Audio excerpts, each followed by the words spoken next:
this lonely game we play, looking for words to say, searching but not finding understanding anyway.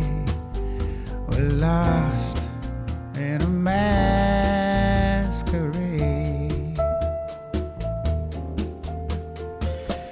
both afraid to say we're just too far away from being close together from the start.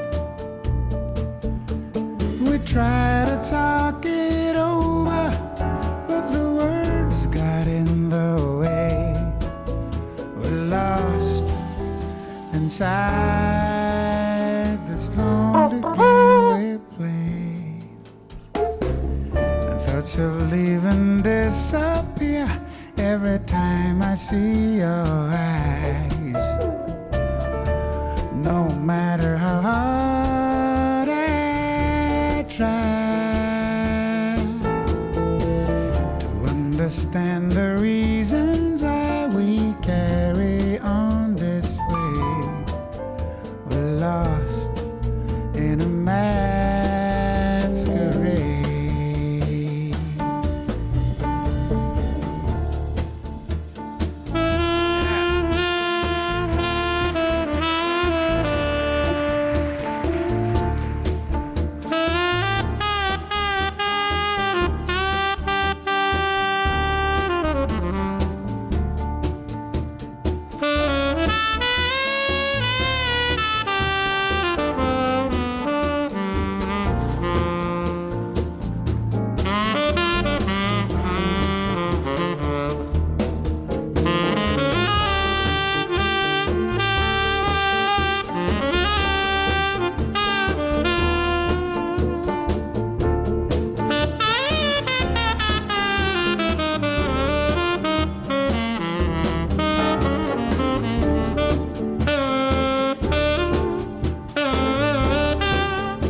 far away from being close together from the start. We try to talk it over, but the words got in the way. We're lost inside this lonely game we play. Thoughts will even disappear every time I see your eyes. No matter how hard I try to understand the reasons why we carry Obligatory on we this must way. pump. What do you call us We're by working lost within the musicians in a playing the Abrash test tonight? masquerade. The orchestrator. We're lost in a masquerade.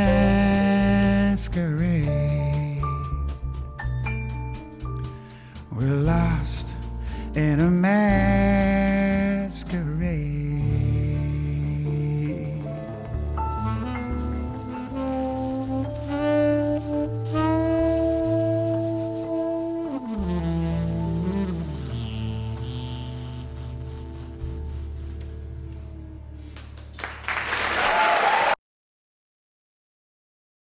Previously on Duel. How you doing this evening, Matt? Yeah, all good. Really looking forward to tonight after 123 days. How are you, score count? I am nervous for all our contestants tonight. I'm just nervous in general that all this is gonna hopefully go okay. Okay. Oh, hang on, that's a bug on my end. It didn't discount the accelerator there, but I mean, oh, hello. It's just going to keep going as well. Nice! That's a good bug, that one, isn't it? Tonight, we will be seeing Quarrel A and Quarrel D playing out. Let's duel.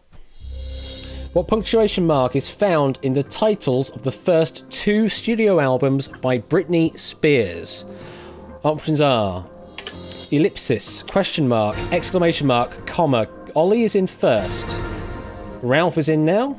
Punctuation mark is found in the titles of the first 2 studio albums by Britney Spears. Cetra is in, and Ralph is accelerating. 5, 4. Daz, we need an answer. Daz is in. I realised I'd made a mistake and I thought, why not go out with a bang and use the accelerator before I do it? If I still had mine, I'd have done the same. The correct answer is A, ellipsis. And we go to a sudden death. Wow. At the 2020 ceremony,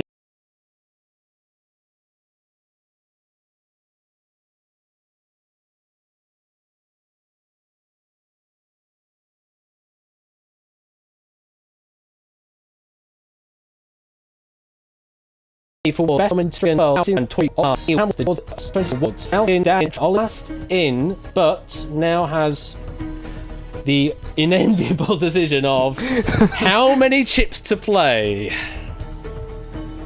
Because it does matter the number of chips you play. And where to play them.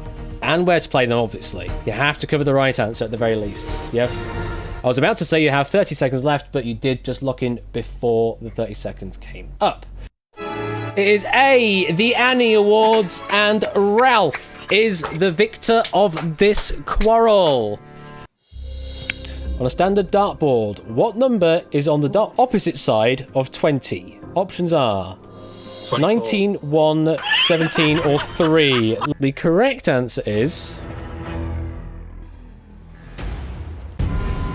D, 3. And he's now going to have to change his name to Lion. Now has been cracked, Leone, thanks to Random Zombie. What is the highest hand rankings in poker? Options are Royal Flush, Ash the Bash, Royal Bash, Ash the Flush.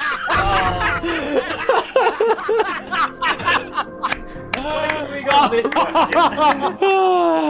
Okay. good one. Good. I was wondering where this is going because we've had the answer before. But it was like, I don't remember the question being worded like that. Ash the Flash. Is that just when you use the toilet? Moving on. In the 1870s, London writers dubbed the roller skating craze what?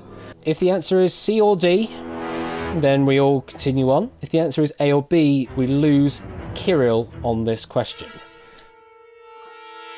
The correct answer is... It's B, Rinkomania, and we do say goodbye to Kirill at this time.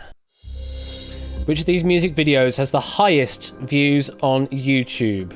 Options are Shape of You by Ed Sheeran, See You Again by Wiz Khalifa, Despacito by Louis Fonsi, Gangnam Style by Psy, Liam is in, and Shadamain has locked in. First wrong answer to reveal is B, See You Again by Wiz Khalifa. Second wrong answer to reveal D, Gangnam Style by Psy. The correct answer is C, Despacito by Louis Fonsi, and Liam advances to the 16. That is a good game. This is part 2. We've already had 2 quarrels played out. The quarrel in question tonight is Quarrel B. Drahuska, 8 Minky, Sean, and Sam. Let's duel. Let's move on to question number 2. Which of these distances is the longest? 1 astronomical unit, 1 petameter, 1 light year, 1 parsec. And Sam is locked in. And again, no one inclined to play an accelerator at all. Correct answer is D, 1 parsec. Ooh. Oh, we do lose Sean at this time. How are you feeling at the moment, Sean? Yeah, it is what it is. Sam is locked in and accelerating. 5, 4. Drew's in 2, 1. And Ape is being locked in by the accelerator. It's A, our head, and we lose Ape Minky to the void temporarily. Brunch, smog, gaydar, and frenemy are examples of what linguistic phenomenon in which a new word is created by combining parts of multiple other words? Drahuska could only have played 1 chip. Sam could have played 1 or 2 chips. The correct answer is C, portmanteau, and Sam takes the position in the 16.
It is time again, episode 3.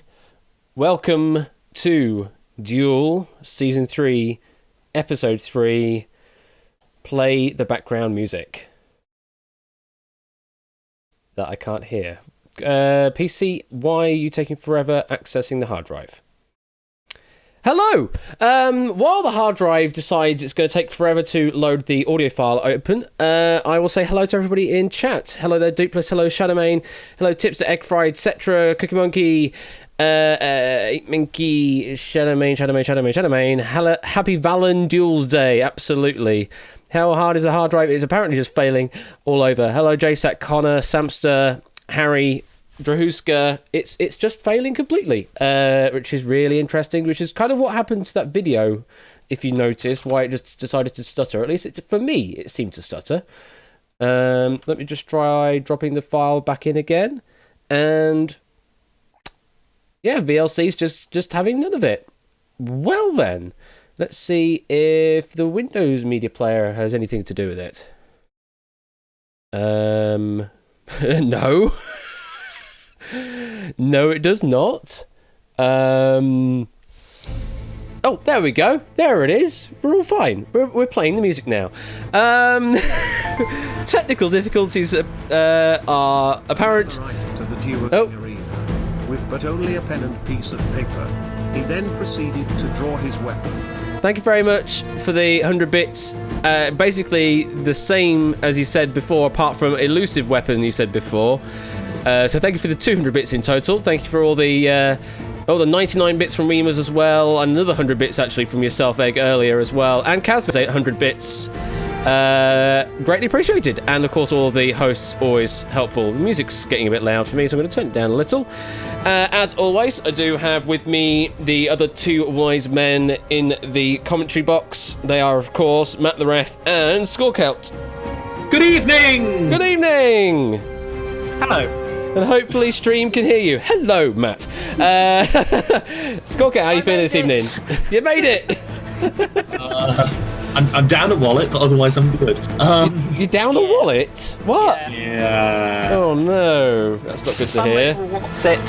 Decided to relieve score of his cards. It's all sorted, but yeah, it's a little annoying. Well, I hope that gets sorted soon. It is mostly sorted, so. Alright, that's good to hear. And Matt, you are here in time. Yes, just made it back from my game. So yeah, really looking forward to the games that matter tonight. The games that matter tonight, indeed. Right, let's go to the Quarrels page, and there we go. So we have had Quarrel A, B, and D play out, as you saw in my expertly edited previously on Duel. So the first three proven there are Ralph, Sam/Samster, and Liam/Natter IKH. Tonight we have two more Quarrels, which will take us past the halfway point of Quarrels. We will be seeing Quarrel C, which is John/Dupless Force, JSAC, Random Zombie, and Harry. And later on, we will see Quarrel H, which is Weemers, Steve/Cookie Monkey, Rasmus/Poco HD, and Tipster. Now, I think everyone is kind of on tenterhooks about the whole Quarrel H situation, given how many mind games Weemers is trying to play with literally everyone in the entire tournament, and also within and without the community in general. And with the staff. Absolutely. But as we saw last week, look what happened to Lion with all his bravado. Absolutely. Ended up flat on the floor, cracked completely. And as I said, a bit like Humpty Dumpty. Of course, we could just focus on the proven, but also I think a thing to note is this is where the Troll round is going to start to come together, and we're going to start to get a bit more of an image of how that is going to go. So a lot of people are sitting anxious to see who they'll be up against after tonight's rounds. Indeed. So Quarrel C and Quarrel H are the ones in question. So Quarrel C will tidy up Troll A and Troll B. We'll find out the final contestants of that. and Quarrel H will tidy up Truel H, in fact. Indeed. So those are the ones to be looking out for at the moment. We'll also see... Daz and Itogi as well. Daz and Itogi are also looking forward, yes, because that will go into an entry on Truel G and Truel C, respectively. So you can relax. Right, well, I think that's all the introduction stuff sorted. So, where are our first competitors? Live call. This is your call, please. Okay. Please, Quarrel C members, please make your way to the streaming station. I mean, that was literally what I was about to do, so there we go. I see a duplicate force, so we at least have someone. We've got 3 people, in fact. We're just waiting on a... Oh, we have a... Okay, we have everyone here, Cancel the live call. No, the live call worked, I guess, really. guess. So let me open up the Quarrel C scene, get it playing so it looks at least a bit tidier than what it is. There we go.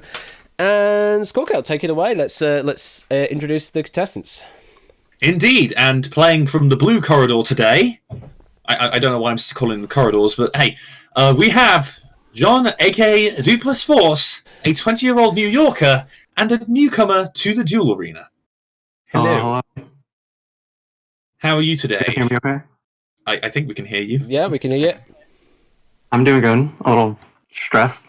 Or very Stressed? You've seen the previous matches, haven't you? Yeah. Exactly. Well, so fair enough.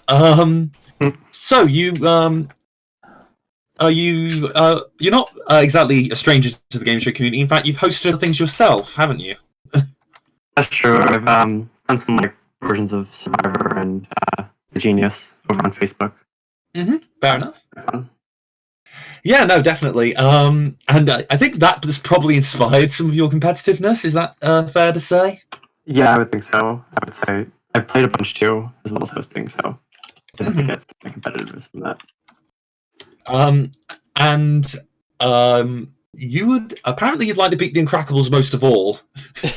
Yeah, I lost them when we connect, so that would be pretty nice if I could, but... Well, we'll see how that happens. But I guess the important question is always, of these 3 that stand opposing you, who scares you the most? Might be a cop-out answer, but I think I'm scared of myself the most. Well, you are your own worst enemy sometimes, yes. Right, exactly. That is true, and at least you haven't gone for the Eldritch Abomination answer. So, quite quietly confident is how I'm going to put it for now, then. Yeah. That's fair enough, and that's very good. I don't think I have much else to say, and unfortunately we don't have any stats on you, so hopefully we'll create some good numbers from you tonight. So, yes, hopefully. Moving around the corners to the yellow area, and the person who surprised us all the first time he showed up with the Night of 50 questions, as I'm going to allude to it, we have JSAC, another new entrant to the duel arena. Hello. Hello. Hello there. We can hear you. How are you today, mate? I'm feeling a little sick, but I'm here. Oh, I'm sorry. Oh. Hopefully this isn't induced... Alright, I was going to say, hopefully it's not induced by the fact that you're playing Duel tonight. That would be concerning. It's just it going around. Alright, well, we wish you a speedy recovery at least. Okay, so you have an impressive collection of game show paraphernalia. Is that how we should put it? Yeah.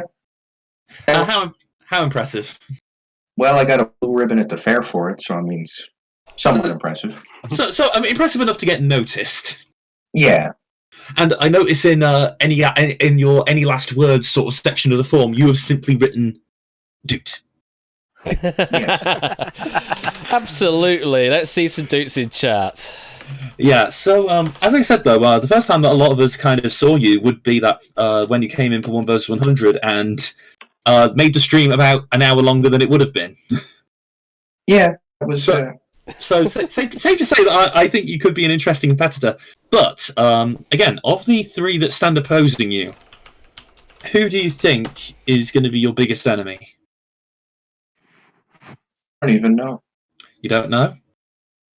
Is it you don't? You just don't know. Is it the sort of you? Is it like so? Is that a confident you don't know, a scared you don't know, or just you're willing to see how this plays out? I mean, you never know what's going to happen until the first question comes up on the screen. So, well, that's actually very true. Mm-hmm. Also, thank you, 8Minky, for the pharmaceutical advertisement. This isn't the States. We don't need such such statements being said. Thank you. Anyway, J-Sack, I hope you do well. I hope you make this a good match, because you have noted, again, in one word, very competitive. Very succinct person. And as we usually, once we pass the halfway mark, I will go to Farnham for the poll results. Yep, just seen it come up. So, yeah, Harry with 56% of the vote, John with 25% of the vote, Random Zombie with 13%, and JSAC with 6%. So, the audience going with the highest ranked player from last year. True. We'll get onto him shortly. We will. Just before we move on, though, JSAC and John, how do you two feel about those numbers? I'm kind of flattered, honestly. I was expecting so. And I think the main reason JSAC's a bit low is because you've been a bit quiet lately, so hey, maybe you'll prove everyone wrong. Absolutely. But, moving around the table once again to the purple zone. I think we all know him pretty well. I think it is our 17th place entrant from last season, Random Zombie. Hello. Hello. Yes. Fan and Ref, I go to you. Yeah, so Random Zombie, an experienced player on Duel. Correct. So I'm just getting all my notes up. So in Series 2, was eliminated in the upper 16 against Lacus Welt, and then unfortunately eliminated in the lower 16 against Connor. And in Season 1, so we do have a little bit of a grudge match tonight, he lost the bronze medal match against Harry. Indeed. Ah. So it's the sort of first. This is our first sort of rematch that we've had come up in Duel 3, but let's see what happens. And just a quick you're saying obviously JSAC is wants to have a long period in the Duel arena. Let's not forget Harry is the sort of endurance duelist. Exactly. Although, well, we'll get to Harry when we get to Harry, I think. Indeed. Because there's some interesting comments to make there. So, Random, a bit of a board gamer at heart, I guess I could call you as well. Yeah, a bit really. of a board gamer. Especially King of Tokyo, you've noted on your application form. Yeah. King of Tokyo. Fair enough. So, do you think that you've got because you're a board gamer? Do you think you're approaching this with a more knowledge-based strategy, or a more, more sort of you're going for the more tactics end of it? What do you think you're going to do tonight? That would be telling. There we go. Yeah, no chips close to his chest. No one was answering me on that question quite right. Maybe poker face elements are coming in play here. Of these three, I know you want to have a bit of a grudge match against Mr. Harry over there. But is there any one particular player you're scared of today? Can I just say myself, because I'm scared I'll muck up? Okay. Last week the meme was everyone saying, "Oh, it's everybody." This week the meme is apparently, "Oh, it's me." I'm the mole. Usual. The only way you can make it more obvious is if you wear a T-shirt saying "clone." Okay. And you've also you're one of a number of people who has summed up your competitiveness in one word as very. Yes. I can. Has that changed now, or? I mean, I was hoping that. Yeah. Let's just say things gonna happen, and if one of you two wants to prepare for the proof of 16 or Harry, that's fine. Well, we'll see how you get on tonight. I'm definitely expecting this to be a fun match from you as well. And that brings us on to our final player, a very strong player in both seasons of Duel so far. Our 20-year-old Englishman, 5th in the previous tournament and 3rd in season 1, I so believe. It is Harry. Hello. Hi. Oh, hi. Hey, Mark. Farnham.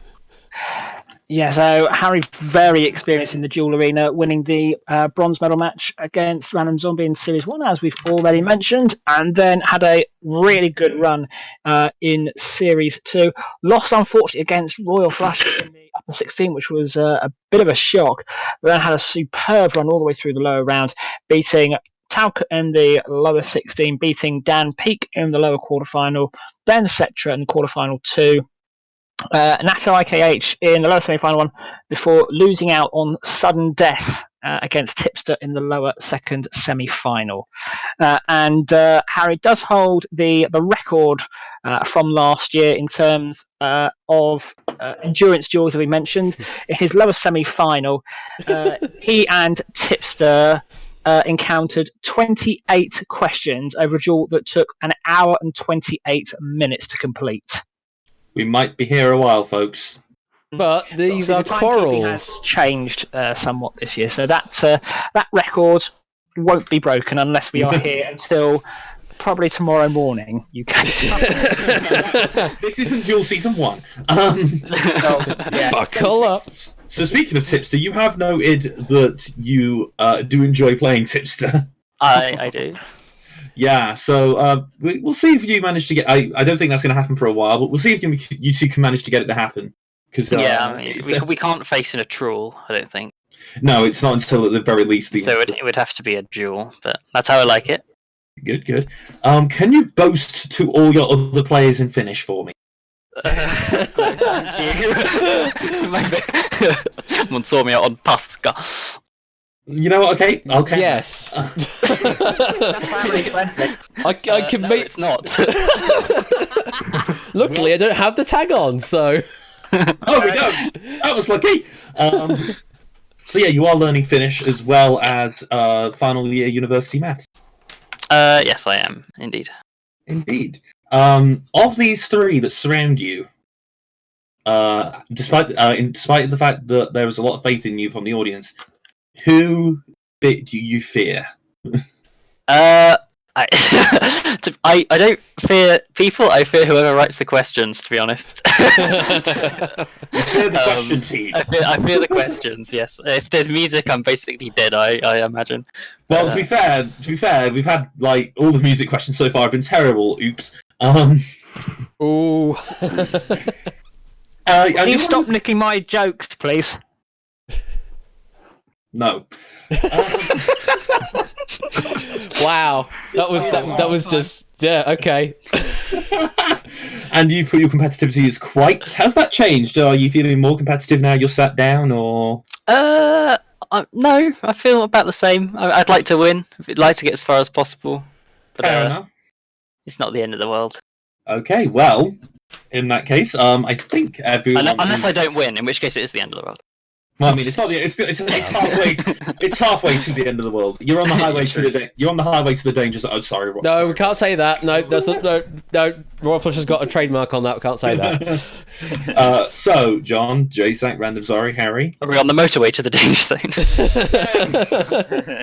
On the 25. One of you will finish first, and I wish you all the best of luck. All right. Well then, let's get the. Hang on, I need to switch something else off first. But of course, we do need to have our ceremonial test question, and I'll ask you in turn if you can see the question or not. So hopefully, all this. You know what? I forgot to turn off before we do everything. Goodbye, Gyazo. Damn. Just remembered I didn't turn off Gyazo. Now I have. So Hashtag no one likes you, Gyazo. here is the test question. So, Jace, can you see that? I do see that, yes. Good. John, you see that? Yeah. Random Zombie? Yep. And Harry? I do indeed. Cool. There are your options. Play them as you will. And everything seemed to be stable that time. We did have an accelerator played, but it has stopped correctly. just what we like to see. Bugs being fixed.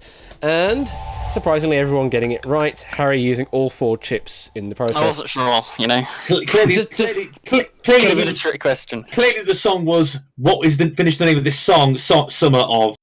Well, yes. Although there's actually 2 songs that could fit in that gap, so never mind. Okay, I'm so not going to say that one of the ones I'm thinking of, because that could give it away. give it away now. So that is the match all reset. Everyone has 10 chips, 1 accelerator, and 3 minutes on their clock. Anyone with any last words before we start this quarrel? Bad luck, have fun. I think it's supposed to be good Bad luck. luck to you too. And Tipster, thanks for your message. Okay, we'll keep an eye on that.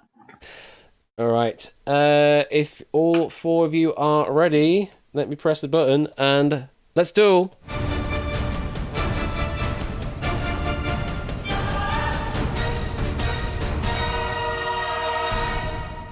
And here is your first question.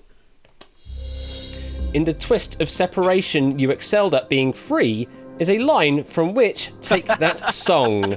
Options are Back for Good, Patience, Relight My Fire, and Pray. Harry is in first.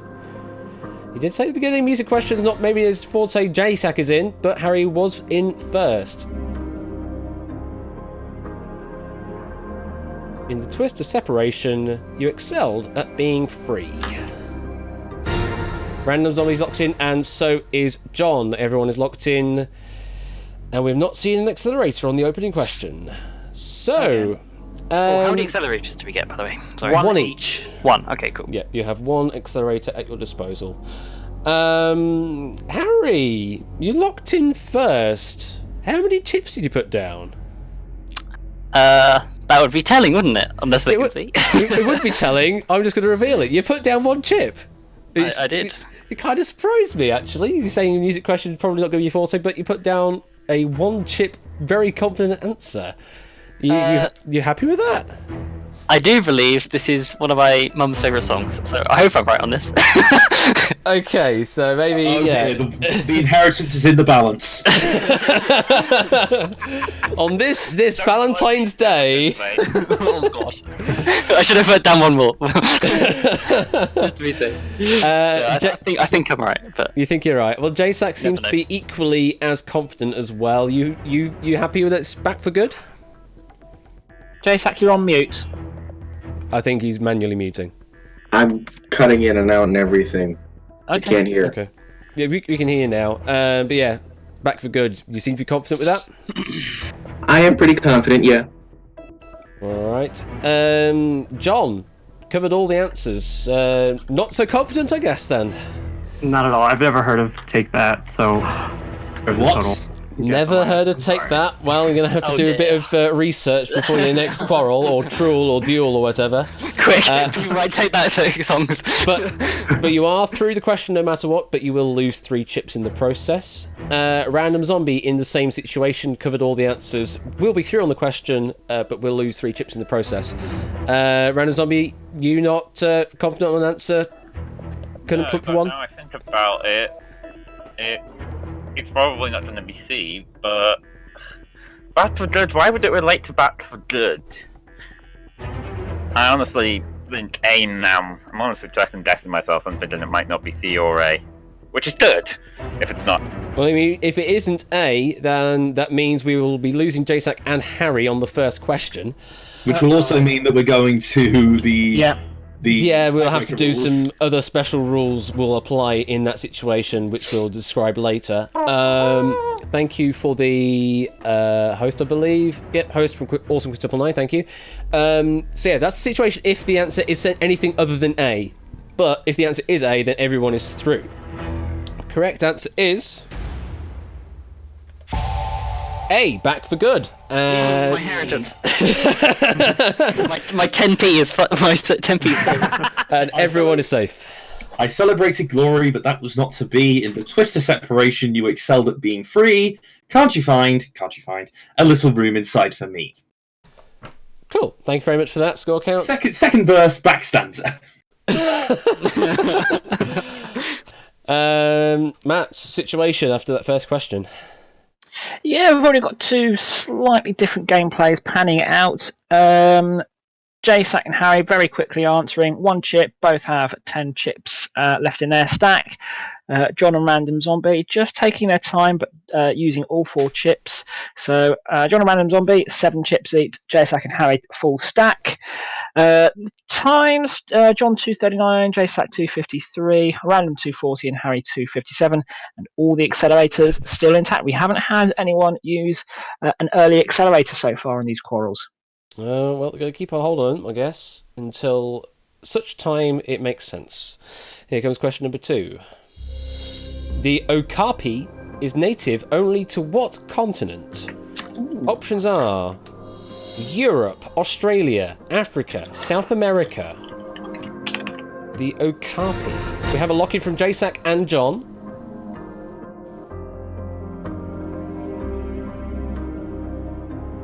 We have an accelerator from JSAC. 5, 4. Harry is in. 3. Random Zombie is in. There's our first accelerator, folks. May have pressed the point on Random Zombie and Harry there. We will see. Let's see what you put down. There's only 5 chips on the table, which is interesting. Everyone's covered C, Africa, but Random Zombie's hedged a little and gone with B, Australia as well. JSAC, you were the one to instigate the accelerator there. Why do you think the answer is C, Africa? It just sounds like one of those African animals to me, and thinking back, doesn't sound like something you'd find in a jungle. I want to say, I'm picturing some sort of like zebra type thing, you know? Okay. Harry, you were pressed during the accelerator there to lock in, but you did only lock in the 1 chip there on C. You happy with that? Yeah, I'm pretty sure it's this donkey thing with black and white striped legs. And I'm pretty sure I've seen them on like nature programs before. So okay, I was almost certain it was Africa or Australia, but like 95% is Africa, so don't want to waste a chip. Correct answer is, press the button, C, Africa. Yes. Yeah, sort of a zebra giraffe thing, I guess. Yeah, like it's like sort of in terms of physiology closer to a giraffe. And yes, Pogo, you're thinking of Okami, which it could either mean wolf or great god in Japanese. A zebra. Depending on how you read it. A zebra, yes. Matt? That would be a male zebra and a female giraffe. Oh, yes, okay. Like a liger kind of thing. They are, by the way, an endangered species according to IUCN identification. There we go. Okay. Matt, situation? Yeah, so Random Zombie, the only person dropping a chip on that question. I'm not sure if the accelerator really worked there from JSAC. Otherwise, as you were from the previous question, 7 chips for John, 232.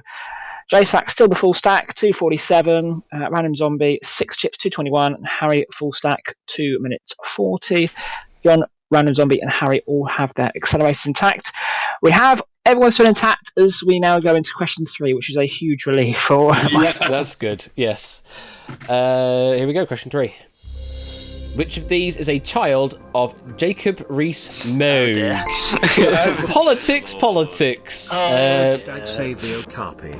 Hashtag save the Okapi. Options are Fiverr, Sixtus, Forage, Slovenia. JSAC is in. Can no longer accelerate though. Has used their accelerator.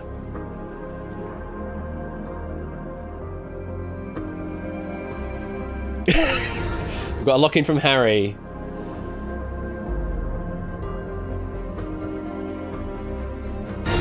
Lock in from Random Zombie. Just John left. And we have a lock in on John. Just shy of the 2-minute mark there. Okay. No one decided to play accelerator on that one. And yes, this is that filibustering, odious word you said in chat, Royal Flush. Person. Absolutely. There are a few more chips on the table this time round. There are 11 chips in total, I think, if I can count correctly. Let's see where they're distributed. So, John covered everything apart from C, fourage or fourage. JSAC covered everything, presuming being a US citizen not particularly familiar with UK politics and their politicians, so covering all the answers, definitely getting through, but we'll lose 3 chips in the process. Random Zombie covering C, Fourage Fourage, and D, Savinia, leaving off A, Fiver, and B, Sixtus. And Harry covered B, Sixtus, and D, Savinia. It's quite a mix of answers here. Random Zombie, why did you go with C and D? Fiver's the bunny and... I can't. I'm not going to say that, because that's actually a really good fact to know. Withholding information just in case the question comes up. Absolutely. That would be funny. Yeah, that would be funny if that was like the next question, but... I think we had a question about that before, haven't we? Yeah. It certainly happened at one point, yes. I think it could be named. She could be named after that. Aside from that, Sixtus, I don't think that sounds a bit too silly for my liking, and I think I've heard Savina launched around. Okay. Harry, you're also sort of equally confident as Random Zombie with a 2-chip answer. You went with B and D though. Why did you go with those 2? Yeah, I originally put all 4 because I thought there was going to be an accelerator. But I'm about 90% sure it's Sixtus because I'm pretty sure I've heard that floated around. But and it also makes sense because if I'm assuming this would be a son, but us would be a Latin male end, as in Maximus. That makes sense from a linguistic point of view, but I wasn't sure about Savania. There's the linguistics coming in. So I've put D as well, but if I had just 1 chip, it would definitely be B. Okay. JSAC, you covered everything. As I was saying earlier, probably not particularly familiar with UK politicians.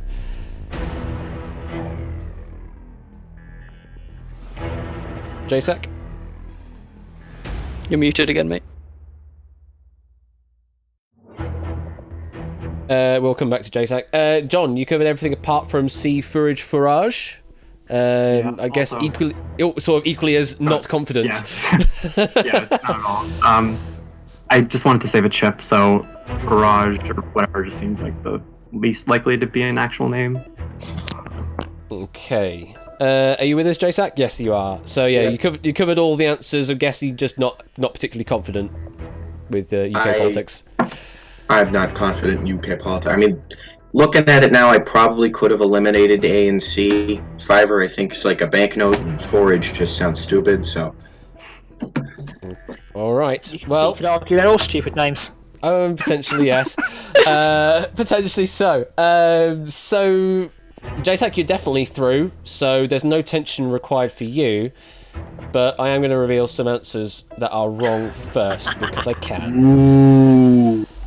So, situation we're in, if it's A, then we lose Random Zombie and Harry. If it's B, we lose Random Zombie. If it's C, we lose John and Harry. If it's D, we're all together. First answer to reveal as incorrect is D, Savinia. So already we're already going to be losing someone at this point. I've eliminated that option. Second answer to reveal as incorrect is A, Fiver. Yeah, who would call their child a Fiver? I really don't know. Siblings tenor. It's alright, I'm going to look for someone. So if the answer is B, Sixtus, then Random Zombie will place provisionally 4th in this quarrel. If the answer is C, Fourage, then John and Harry will be placed in 3rd and 4th provisionally in this quarrel. Can reveal that the correct answer is... It is B, Sixtus, and we have to say goodbye at this moment to Random Zombie. Oh well. Indeed, and yeah, no, I the only reference Fiverr is from Watership Down. All right. I think that C. Furage there is kind of a half reference to Nigel Farage, is a way you can say his surname. Yeah, the only reference I found to that was one random family in 19 United States.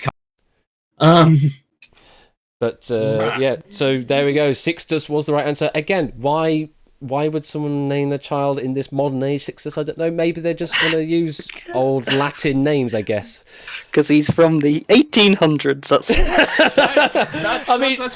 That's fairly accurate. Random Zombie, we do say goodbye at this moment, but you could still be brought back due to a sudden death situation. What's your feelings at this moment? I mean, I'm not in the trouble with Leon, so yay.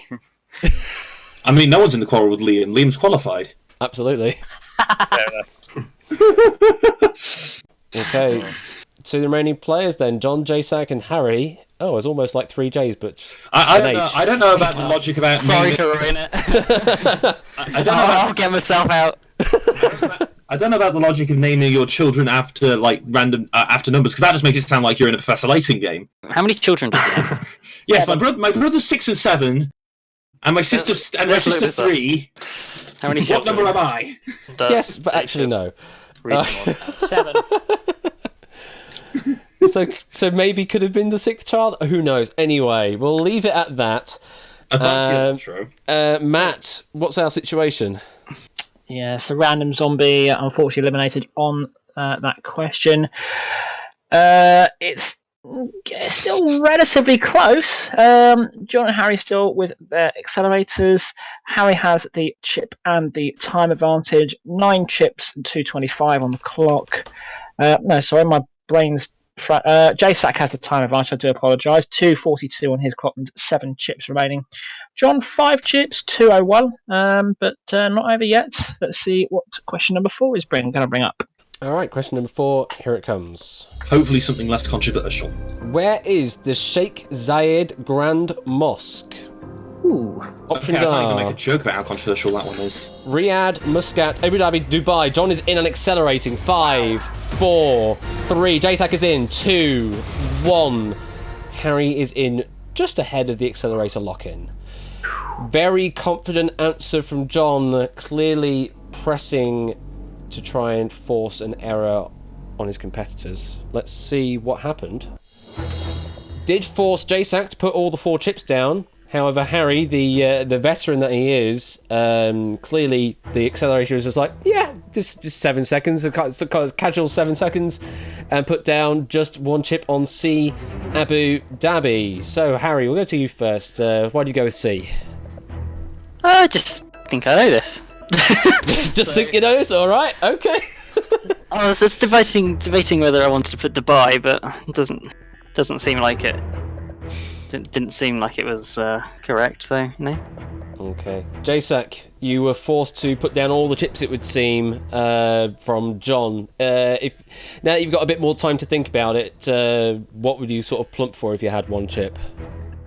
Probably C. Probably C. Well, that would be convenient for everyone else involved at this situation, I guess. Again, you've put all the 4 chips down, so you're definitely safe, but you will lose another 3 chips in the exchange. By the end of this question, you will only have 4 chips left, which is just enough to cover all the possible answers. And John, the one to instigate all of this accelerated madness on this question, very quick on the buzzer with C, Abu Dhabi. You very confident with that answer? Yeah, I think they went there on like The Amazing Race or something a while back. I know it's just like massive, like really pretty, like white stone mosque. So I'm pretty confident with Abu Dhabi. Well, if the answer isn't C, then J-Sack wins. If it is C, though, we continue on. The correct answer is indeed C, Abu Dhabi. Indeed, the capital of the United Arab Emirates, and looking this up, just looking through the Wikipedia article, I love it because there's 3 like relatively short paragraphs on the history, and then at the bottom of the history section, there's just a single sentence. For 2 years running, it was voted the world's second favourite landmark by TripAdvisor. Cool. Thanks for that information. That's a good fact to know, I guess. That's going to be a question in like 5 months' time. Yeah. Someone write a question on that, and it'll appear in Deal Season 7. Or next week. Matt, situation. Yeah, great accelerator from John. They're forcing JSAT to waste 3 chips there. John only taking 2 seconds, so very, very quick on the buzzer, as you say, and critically getting the right answer. So Harry now the only player left with an accelerator in play. 9 chips and 2 minutes 16 on the clock. JSAC 4 chips, 2:36, can still cover all the answers just, and John 5 chips and 1:59 on the clock. Not that I want to influence the game too much, but Harry is definitely well known for holding back on accelerators to apply psychological pressure. Not just saying that, just from past experience. So, I mean, on last year's games that he had, out of a possible 12 accelerators, yet he only used 5 of them. So there you go. Just take that as you will. Oh, he may just decide to play the accelerator now just to completely circumvent expectations. Who knows? Let's see. Nobody likes the Spanish Inquisition. Exactly. And here is your next question. What is the prize awarded to the best feature film entry at the Venice Film Festival? The options are the Golden Raspberry, the Golden Palm, the Golden Lion, the Golden Bear. What is the prize awarded to the best feature film entry at the Venice Film Festival? Harry's just dipped to below 2 minutes. John's on about 1 minute 35 left. JSAC's on, just locked in on 2:11. John locked in as well, with 1 minute 28 left. And Harry locks in, safe in the knowledge that no one can accelerate him. There are 4 chips on the table, so pretty confident answering yet again. And everyone has covered C, Golden Lion. And Harry's just hedged a little, but has a lot of chips to afford hedging on D, Golden Bear.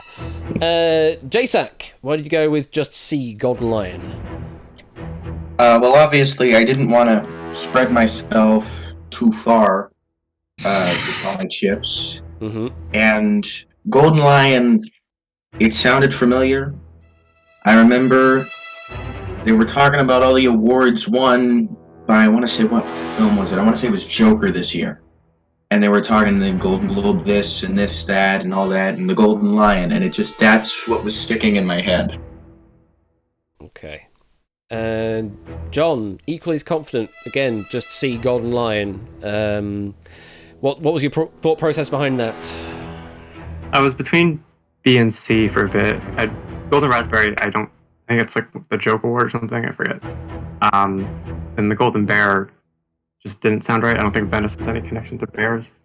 But I think Venice's flag has a lion on it. So I just took the chip off Palm and taking a risk on that. Okay, and Harry, also covering C, also slightly extra on D, Golden Bear. Do you just feel like you just wanted to cover an extra option because you've got the chip leverage to play with at the moment?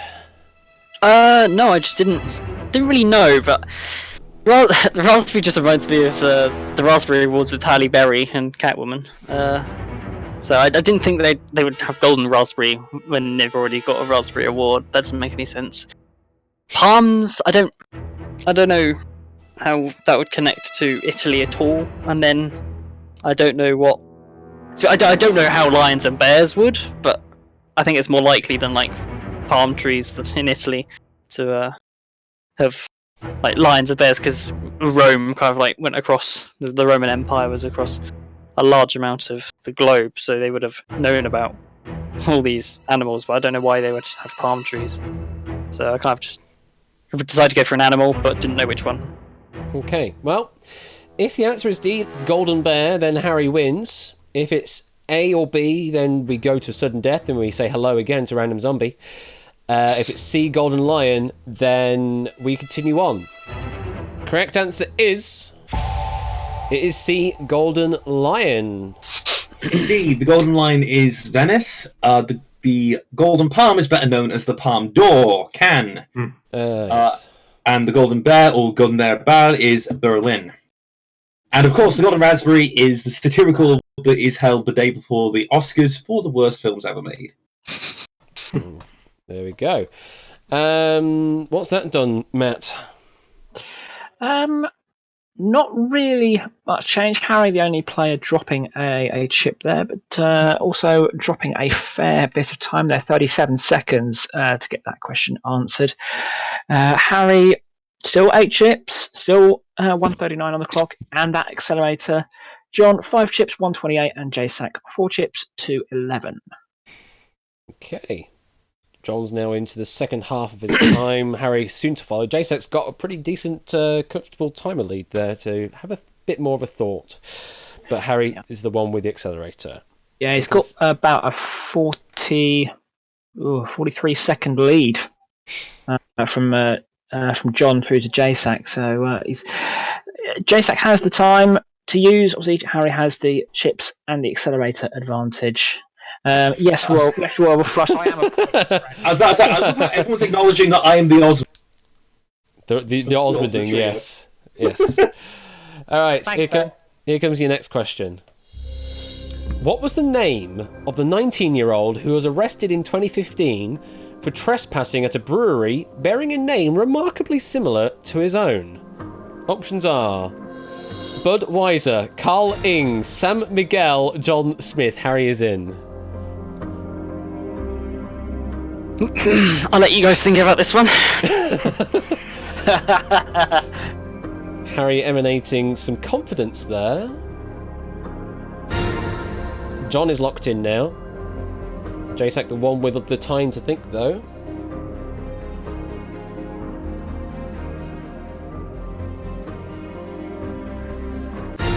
And JSAC has locked in. Sort of narrowed the time window down now. We've got a total disparity of 30 seconds between John on 110 and JSAC on 140. Harry's just slightly peaking there at 137, just 3 seconds less than JSAC. Doing my job! I'm just telling it as I sees it, Matt. You can still say other stuff afterwards. Okay, let's see what you put down. And all players covering just a Budweiser. Harry, you happy with that answer? Yeah, I'm pretty sure I remember this story. Cool. JSAC, you happy? Pretty happy. John, happy? Decently happy. Decently happy. Correct answer is... It is indeed a Budweiser. Whilst everyone comes up with absolutely beautiful alternative answers in the chat. Well, we got Heinz Eken, Coro Na, Pete Ross Eco, Stron Gabo, Captain Morgan, Stella Artois, Hol S Pills, Carl Spurg. I will note it is not a Florida man, but a Missouri man from St. Louis. No, not a Florida man. Okay. Not a Florida man. Matt, situation apart from time that I've already spoiled for you. Sorry. Well, there's been a bit of a change from the time. JSAC taking 31 seconds to answer that question, and John using up 18. So, yeah, the time corridor, I guess, for one of the better terms, is shrunk. Only 30 seconds, as you say. The chips haven't changed since the last question, and actually, John doing very well. He hasn't dropped chips on the last 3 questions. And I will now say it. I hope that man is now a little wiser for the incident. Oh. Wow, okay. Dear me. No one else was going to do it, so I had to. Silent Marine, yes, if any of the clocks go below 1 minute, then on the next question we have the super special tense music. Yeah. Yeah. Yes. That is a true fact. Okay. Conan Berg. Wow. Okay. Right. Let's leave the alcoholic world behind, unless of course RNG decides we need to return. Oh wait, hang on. Egg needs to say something first. Score, you went there. Wow, Score, you went there apparently. Thank you for the 100 bits. Right. Let's move on to the next question. Which of these footballers shares his name with a Polynesian goddess? Options are Xavi, Neymar, Lionel Messi, or Pele. Well done, actually, you got those right. I don't know if it's Xavi or Xavi or something. J-Sack is in, so is John. Was Xavi, yeah. Oh, pronounced it right first time. That's crazy.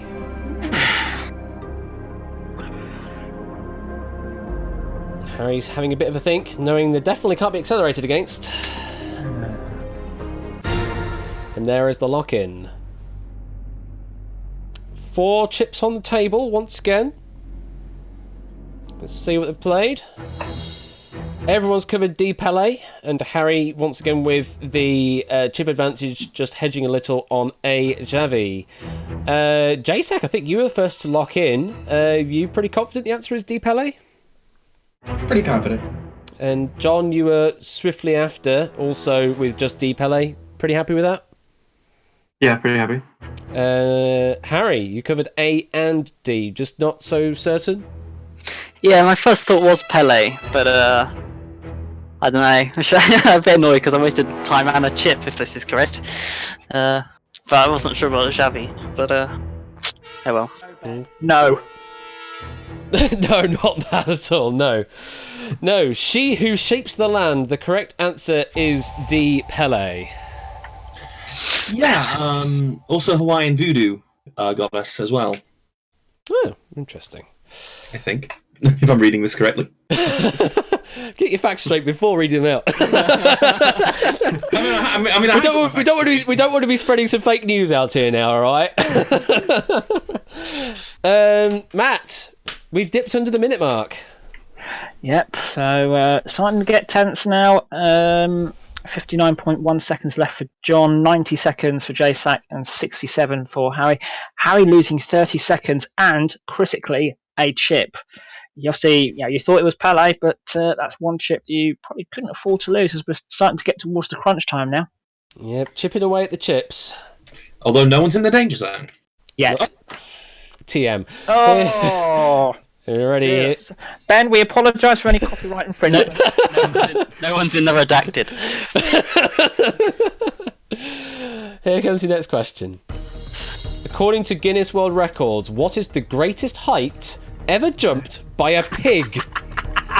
Options are 35 centimetres, 70 centimetres, 105 centimetres, 140 centimetres. I can't. Pigs might fly, eh? What? This is certainly a question. Harry is in.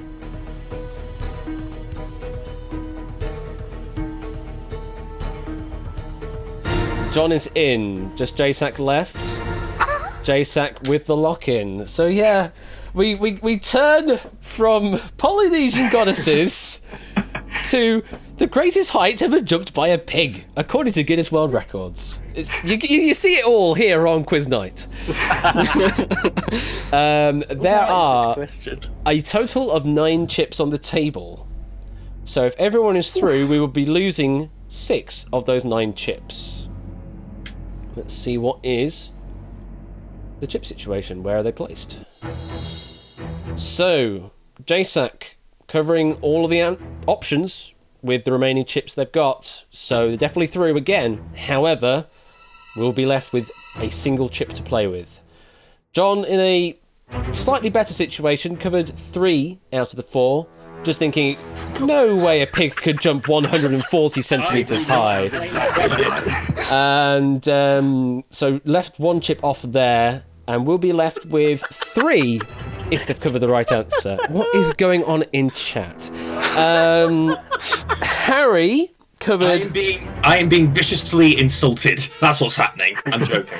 We've got snort count and pork count. Harry covered A and B, thinking a pig could never jump as high as 105 or 140 centimetres. That's exactly what I was thinking. No way it's jumping over a metre. You can blame Samster for this one. Oh, it's Samster's question, okay. I'm having a hard time trying to believe your average pig can even jump above half a metre. But I mean, it is the highest ever pig, so with the highest ever jump. Highest ever jump by a pig, yes. So, JSAC, we'll go to you first because you're in the toughest situation now. Although you're definitely throwing the question, but beyond this, you'll be left with just the one chip to play with. Just didn't have any clue on this one. Just wanted to cover all the options. I really had absolutely no clue. Yeah. Okay, and John, you at least applied maybe a little bit of logic, thinking a pig could never jump that high? Yeah, I mean, I'm not even sure I can jump 140 centimeters, so I don't think a pig can. That's true. And Harry, doing similar logic, just notching it back one further, going with just 35 and 70 centimeters. I mean, if this pig has jumped nearly 1.5 meters, I will eat my shoe. Like, there's no way. Okay. If the answer is D, 140 centimeters, then JSAC wins. If the answer is C, 105 centimeters, then we lose Harry. If the answer is A or B, then we continue on. The correct answer is B, 70 centimeters. That is apparently the greatest height ever jumped by a pig. I can answer all your questions now. The world record for a highest jump by a pig is 70 centimeters, or 27.5 inches, and was achieved by Kotetsu, a pot-bellied pig, on the 22nd of August 2004 at the Mokumoku Tetsukuri Farm, Mie, Japan.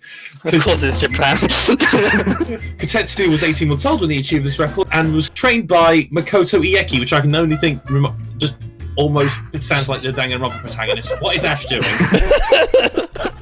Oh, sorry, I had to put some incidental music in because it's just like, it's talking about a pig jumping 70 centimeters. Why is this a question in Duel? It's supposed to be a serious thing, this. And like, oh, okay, fine.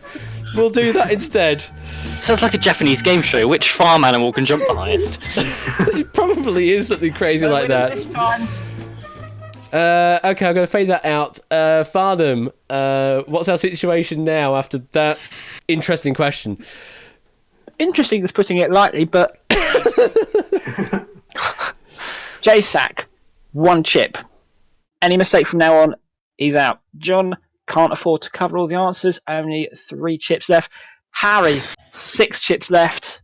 Really strong advantage there. John with just under 37 seconds left on his clock. JSAC a minute and 5. Harry on 53 seconds. So it's really starting to get towards the business end now. Yep. So Harry can cover all and is the only person that can cover all and can also accelerate. John and JSAC don't have that luxury anymore. Let's move on to the next question. Which of these characters was introduced in The House at Pooh Corner, the literary sequel of Winnie the Pooh? Your options are Rabbit, Owl, Kanga, Tigger. Loving this music. Oh, thank you for the 100 bits, Silent Marine. 30 seconds left, John. But everyone is now... Harry is now accelerating. 4, 3, JSAC is in, 2... John is in, locking in just before the timer elapsed. Ooh. So everyone is now into their final minute. And John's time, if John is through, will get bumped back up to 20 seconds. So you always have a minimum of 20 seconds to play a question. Sounds good. There are 5 chips on the table. So... if everyone is right, we will be losing 2 of those chips to the void. Let's see what you've played. So, everyone has covered D, Tigger. John and Harry have also covered A, Rabbit. Obviously, JSAC couldn't cover anything else, only had the 1 chip to play with. So, JSAC, why did you plump for D, Tigger? I'm gonna be honest, Tigger was the only one I could really... I basically completely blanked on this one, and the accelerator really pushed the pressure on me. Mm-hmm. But hearing what their other answers were, I'm thinking it's probably Rabbit. I'm thinking I made a mistake here. Okay.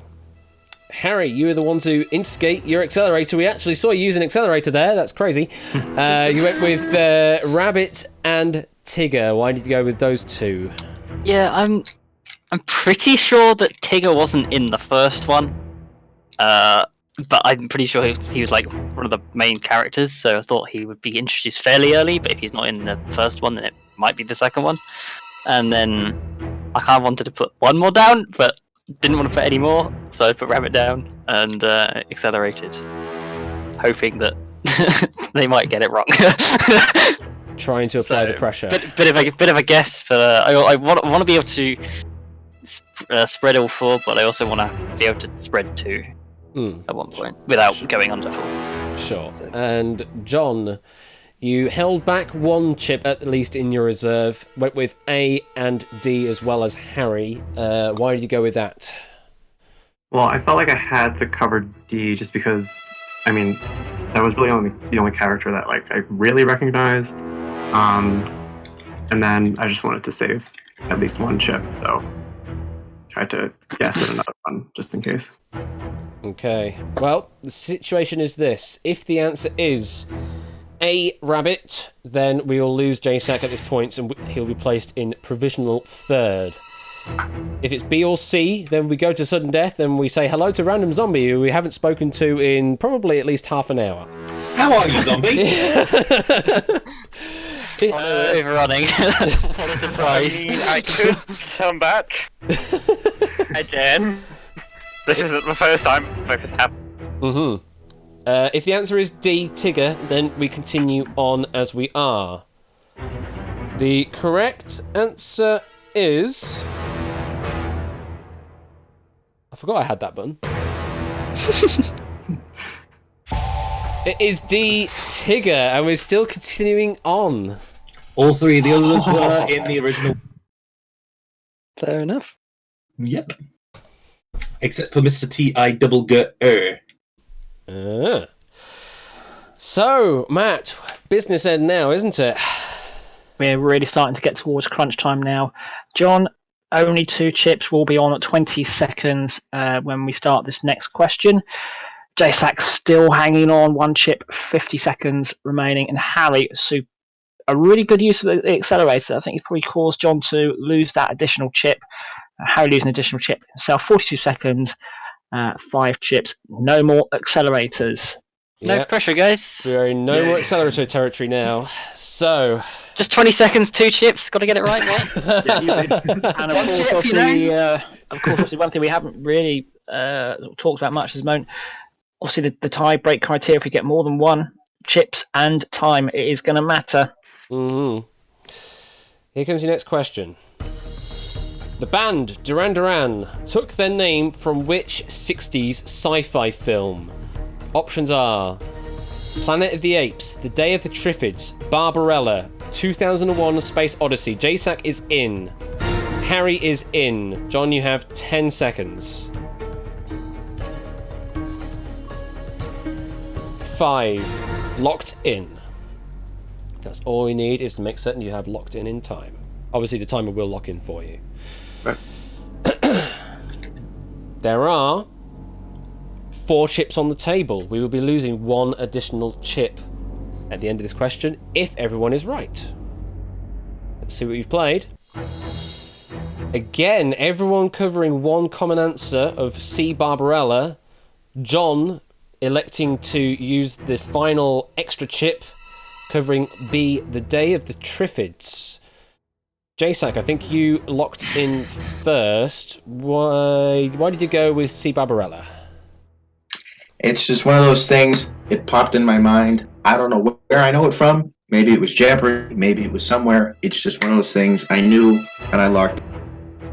Okay. Harry, you had 5 chips to play with. Could only obviously play 4 at a time, but elected to play just the one on C, Barbarella. Why is that?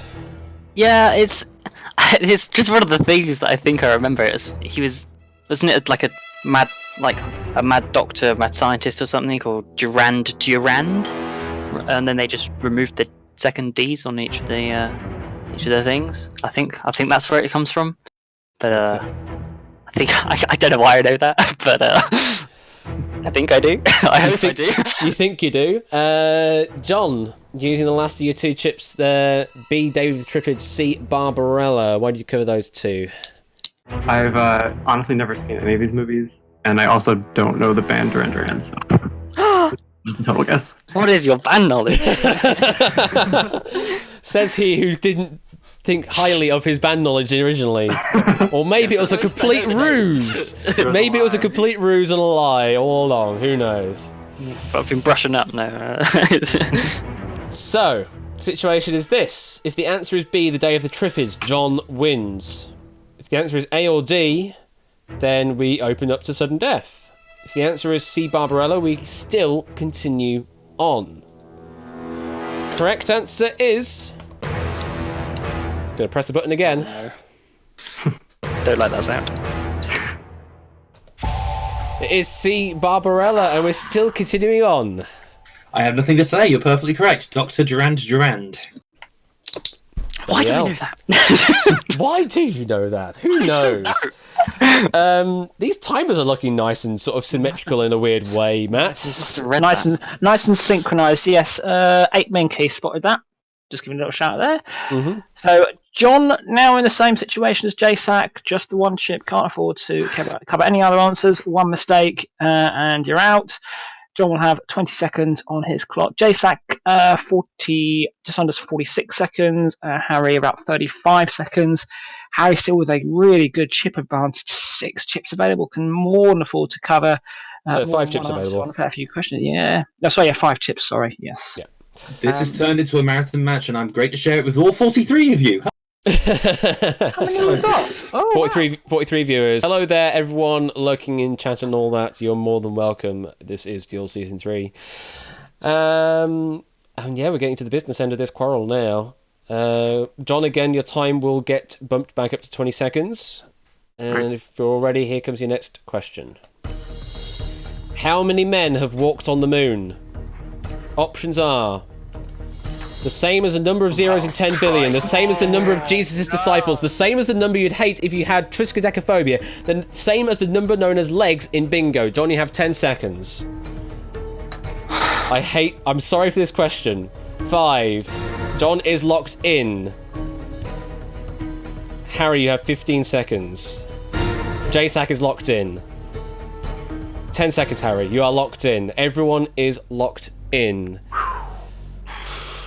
Well, I can see there's a formatting error on one of them on my end. For some reason, it's just sort of squished it down a bit, but hey-ho, you can still see the answer. There are 3 chips on the table.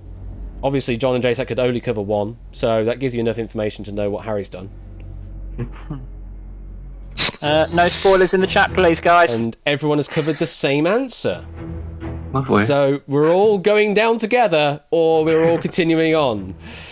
And everyone has covered on B, the same as the number of Jesus' disciples. Harry, why did you go with that? Well, the answer's 12.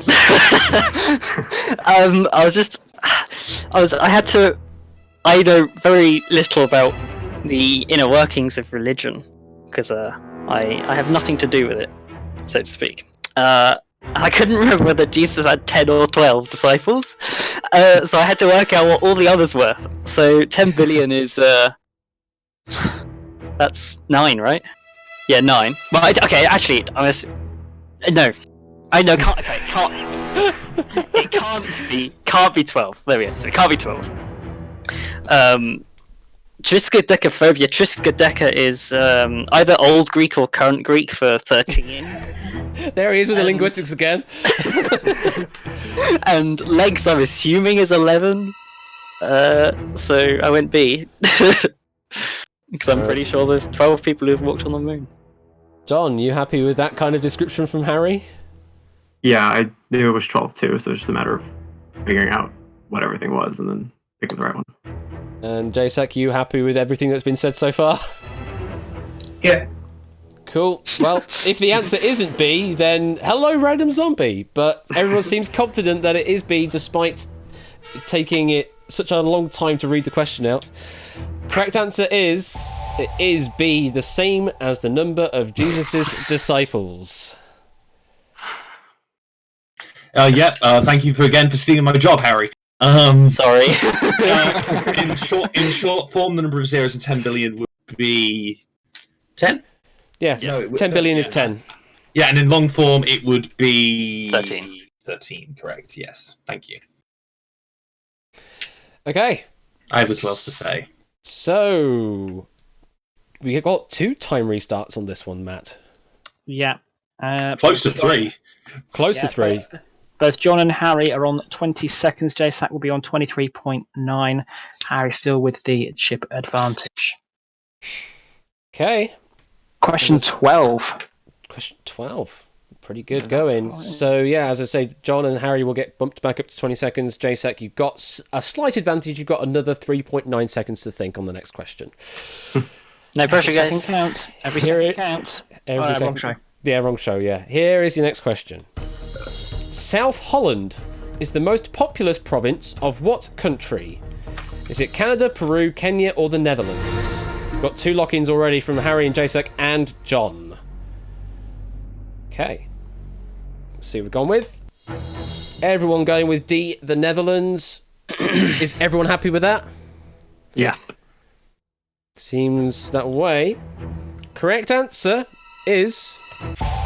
It is indeed D, the Netherlands. My Google search came up with South Holland, Lincolnshire. Yeah, that's where I thought it was going when I saw the term South Holland, because I come from near that area. So that's why I know that area. Province of the Netherlands with a population of a little over 3. As of the most recent check. Are there 14 provinces, I think? Something around that area. Should be withholding this information, Harry, just in case it comes up in a future question. Sorry. I'm just very, You're just so giving with your information, your knowledge. Yeah. Question 13. How many provinces are there? It's very teachery of you. There are 12. 12, okay. Well, we didn't lose much time on JSAC's clock there, did we, Matt? Only 2.4 seconds. Well, that's about it then. Let's move on to the next question. JSAC still fractionally has a time advantage, but it's not. Yeah. That's not going to happen after this question. Question 13. 1.5 seconds of extra time.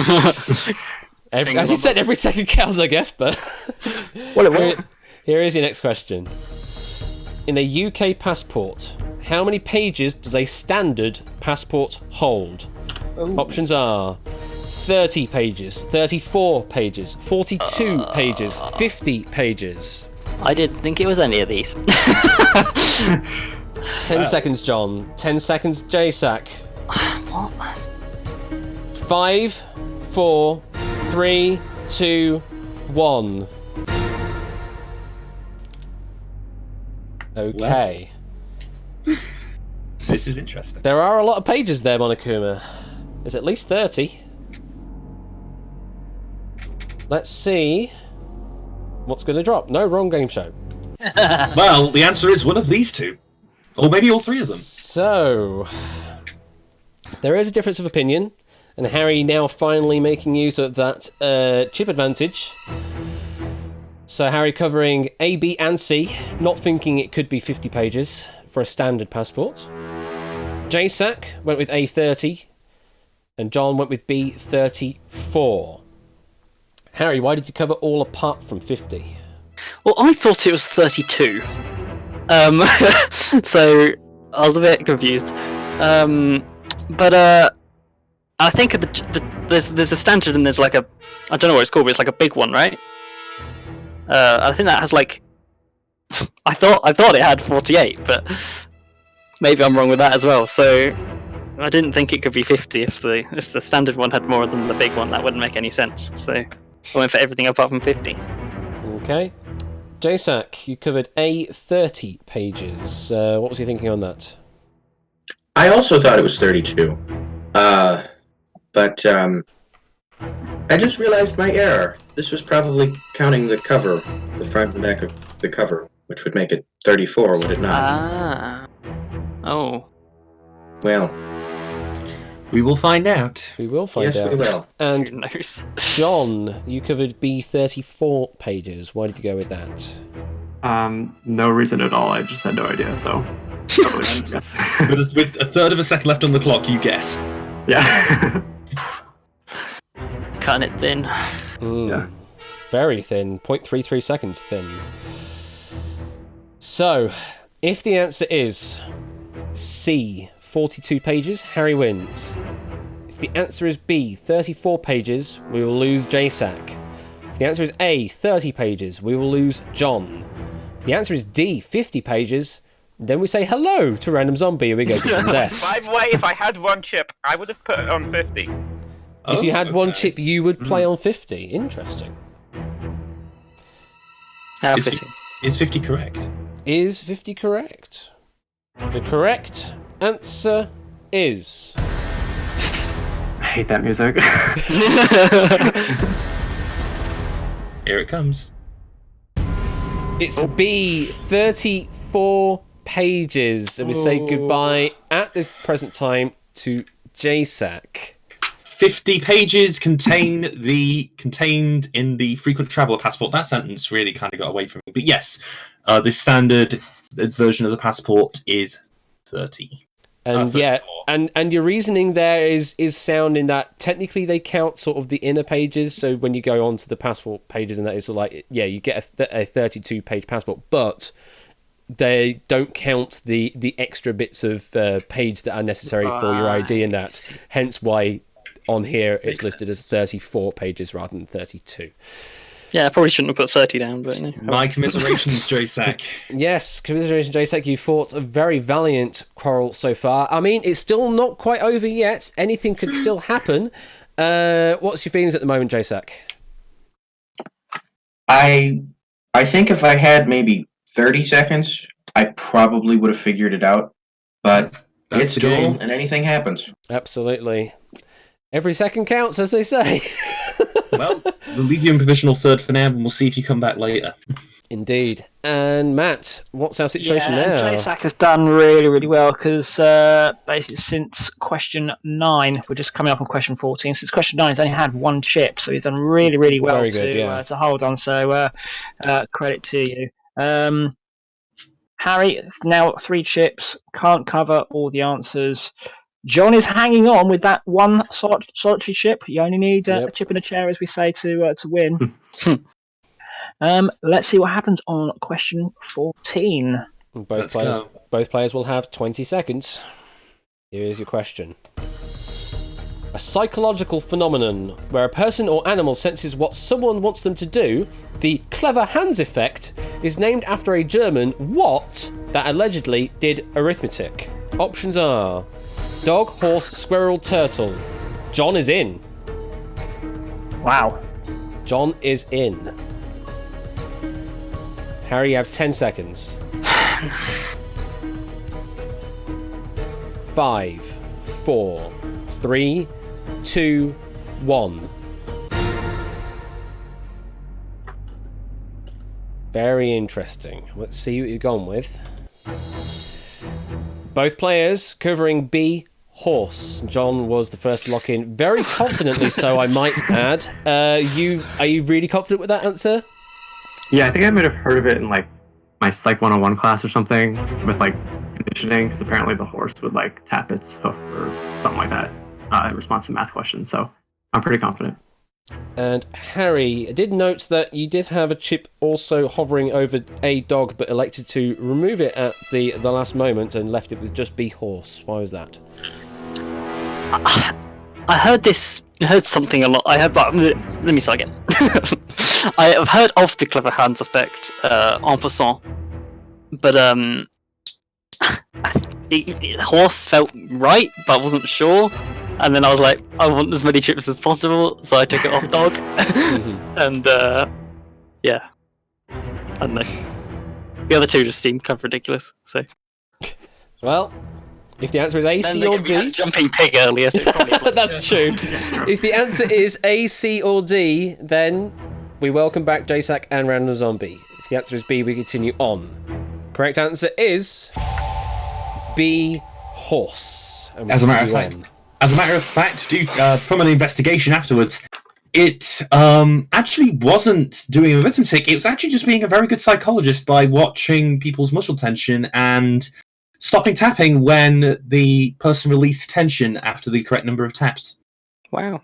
Oh, very clever. Allegedly. Allegedly. No, the horse knew how to multiply. That's what it was. No, that's Mr. Ed. So, end of that question. Situation is going to be the same again, I guess, Matt. Yeah, no change. Next question here. Just got to get it right, mate.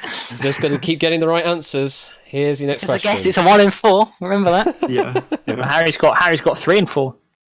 Maybe. Use your chips. Let's see what they do. Oh, no, that's fine. Which actress is the great-granddaughter of British Prime Minister Herbert Asquith? I think we've had this. Have we? As do I. It rings a bell to me as well, actually. Yeah, this is a repeat question. Okay, well, I will hide that question away then. So we've declared that as a repeat. Sam Stone Scooter Dust confirming in the chat. Thanks, guys. All right, well, that's now been marked as used properly. I didn't know that one. That was going to be all Okay, scrub the question. Here comes your next question. The namesake of the American school known as BYU is the great-great-grandfather to an author prominent in what genre? Your options are crime, romance, sci-fi, horror. Christ. That's a bit more of a question. 10 seconds left to put a chip down. At the very least. 5, 4, 3, 2, 1. Okay, both players actually locking in before the timer did for them. And thank you, Twitch, for the email telling me my payment has been made successful. Thank you, I guess. Yay! I don't know if that's a payout to me or if I've paid them for a subscription, but something's happened with money with me and Twitch, so there you go. Just as a proviso, the timer was kind of like flickering between 0 seconds and whatever the time was at the time. It is trying. I think what it'll do is try and resync with the actual clock as it goes on. So Right, it might be trying to counteract that. Just whatever I vocalize is pretty much accurate on my end, barring delay on Discord. Yeah. So I could see what the time was. It was just kind of glitching out a little bit. Sure, yeah. Here's the situation. We will be left with a a perfect deal situation if both players are right. Both players covered A, crime. Harry has used the remaining other chips, covering C, sci-fi, and Can D, we have another question, please? horror. So, John, why did you go with A, crime? I knew BYU was Brigham Young, but I don't know who great grandson or granddaughter is, so I just had to take a stab at. I can confirm that it is Brigham Young. Yeah. Brigham Young. I can confirm that much. Okay. Harry, you covered everything that you could, apart from B, which you couldn't, because you didn't have enough chips. Yeah, I mean, there's no way it's romance, right? Because you had like... Nope, not. You had like Shakespeare writing romance stuff. It can't be that, surely. Someone was asking in the chat this week if we could put some love questions up. Well, there we go. Well, kind of. In a weird, obtuse way. Yeah, there's some love questions there. It can't be romance, surely. Like, I don't know, whatever. Crime and sci-fi and horror is like literally no idea. Is this the end of the line? Actually, to be fair, it can't. Surely it's not gonna be sci. When was Frankenstein written? Pretty early. Yeah, because that's probably sci-fi, right? It's actually regarded by quite a lot of people as the first sci-fi novel. Yeah, so Let's not give away. That could come up, guys. That could come up in the question. So, thinking about it, it's probably not sci-fi. So I don't know about the others, but we'll see. Whatever, we'll see. We will see. If the answer is C, sci-fi, or D, horror, then Harry wins this quarrel. If the answer is B, romance, then we say hello again to JSAC and Random Zombie. If the answer is A, crime, then we continue on as we have been for the past... Goodness me, this has been quite a long quarrel. Yeah. I am going to reveal some wrong answers first. Mm-hmm. The first wrong answer to reveal is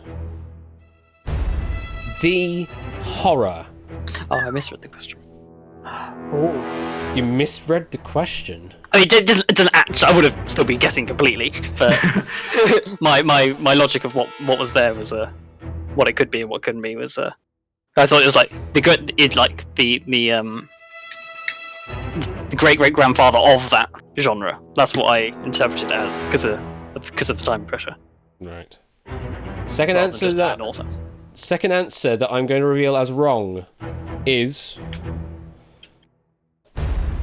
A. Crime. Oh, John. So John is currently yes. Well, now I come with romance. John is now currently sitting in the provisional second position, all depending on whether Harry has covered the correct answer or not.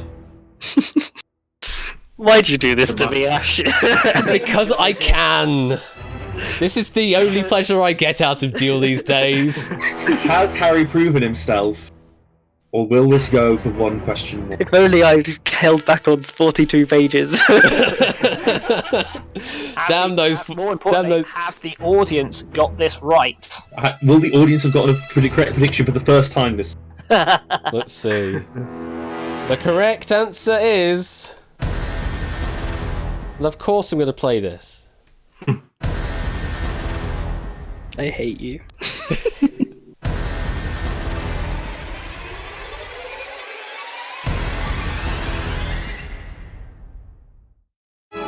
It is C, sci-fi, and Harry has proven himself. Of course I went on a complete guess. I'm sorry. I'm sorry.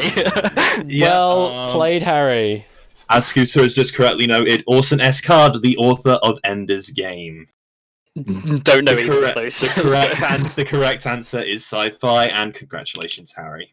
Well played, Harry. That was a heck of a quarrel, that one. How do you feel? One out. And may I say, that's Harry, reasonable. The Lord of the Extended Duel. Still doing so. Commiserations there to John, though. I was actually just being nice and kind and giving tips to time to sort his internet out. Ah, yes. That was the real play. That's the real play. Let's open up the... Hang on, I'm doing this all wrong. I need to not do it in play mode so I can actually keep the edits. So we've got. Let's reorder everything. Let's go to Coral C and reorder the players. Harry goes to the top, and that's all the edits I need to do, apart from the color, I guess. Let's get the color of. Yeah, that was actually rather convenient. It was rather convenient. I could just do it all in one move. So yeah, Harry, congratulations for proving yourself. Thank you. We will see you in the final final 16. Yay. I won out. Well, that's completely reasonable after all of that. After that slog. Can we have more questions like South Holland? That'd be nice. Well,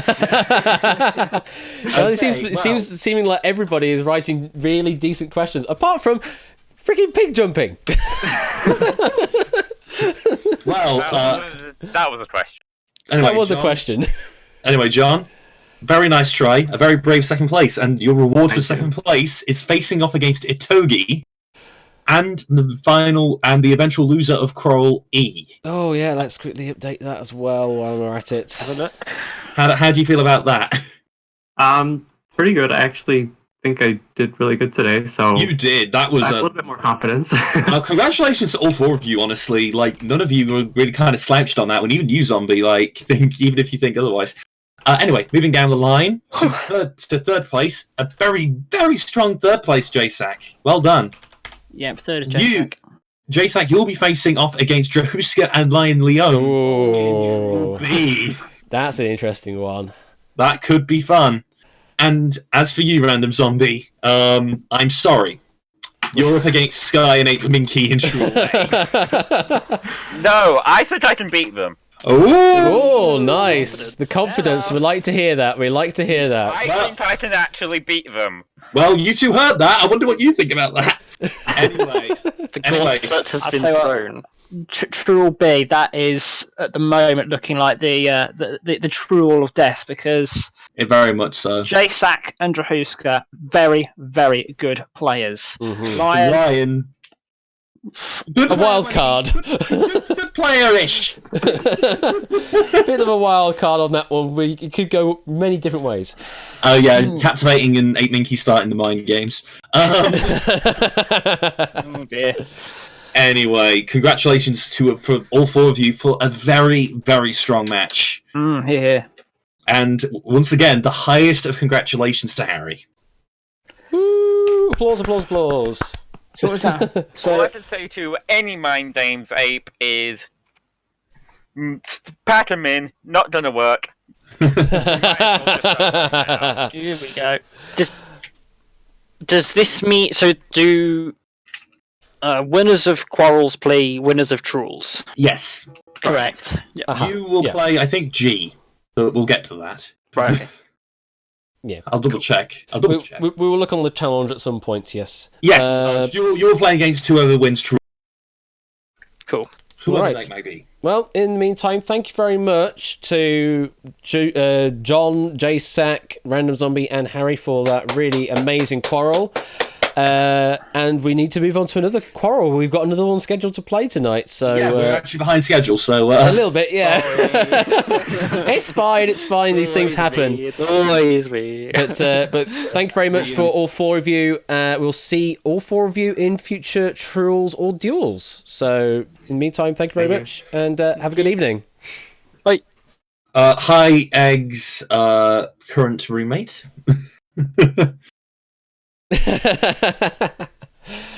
Okay. Well, we have 3. We have 3 of them ready. We have 3. It's just we need a Steve as well. Where is Steve? I know he was talking to me earlier about trying to test things out because his internet is doing all sorts of weird things. Apparently, he can only access my Buzzin page through a VPN, which is really weird. Yeah, I know.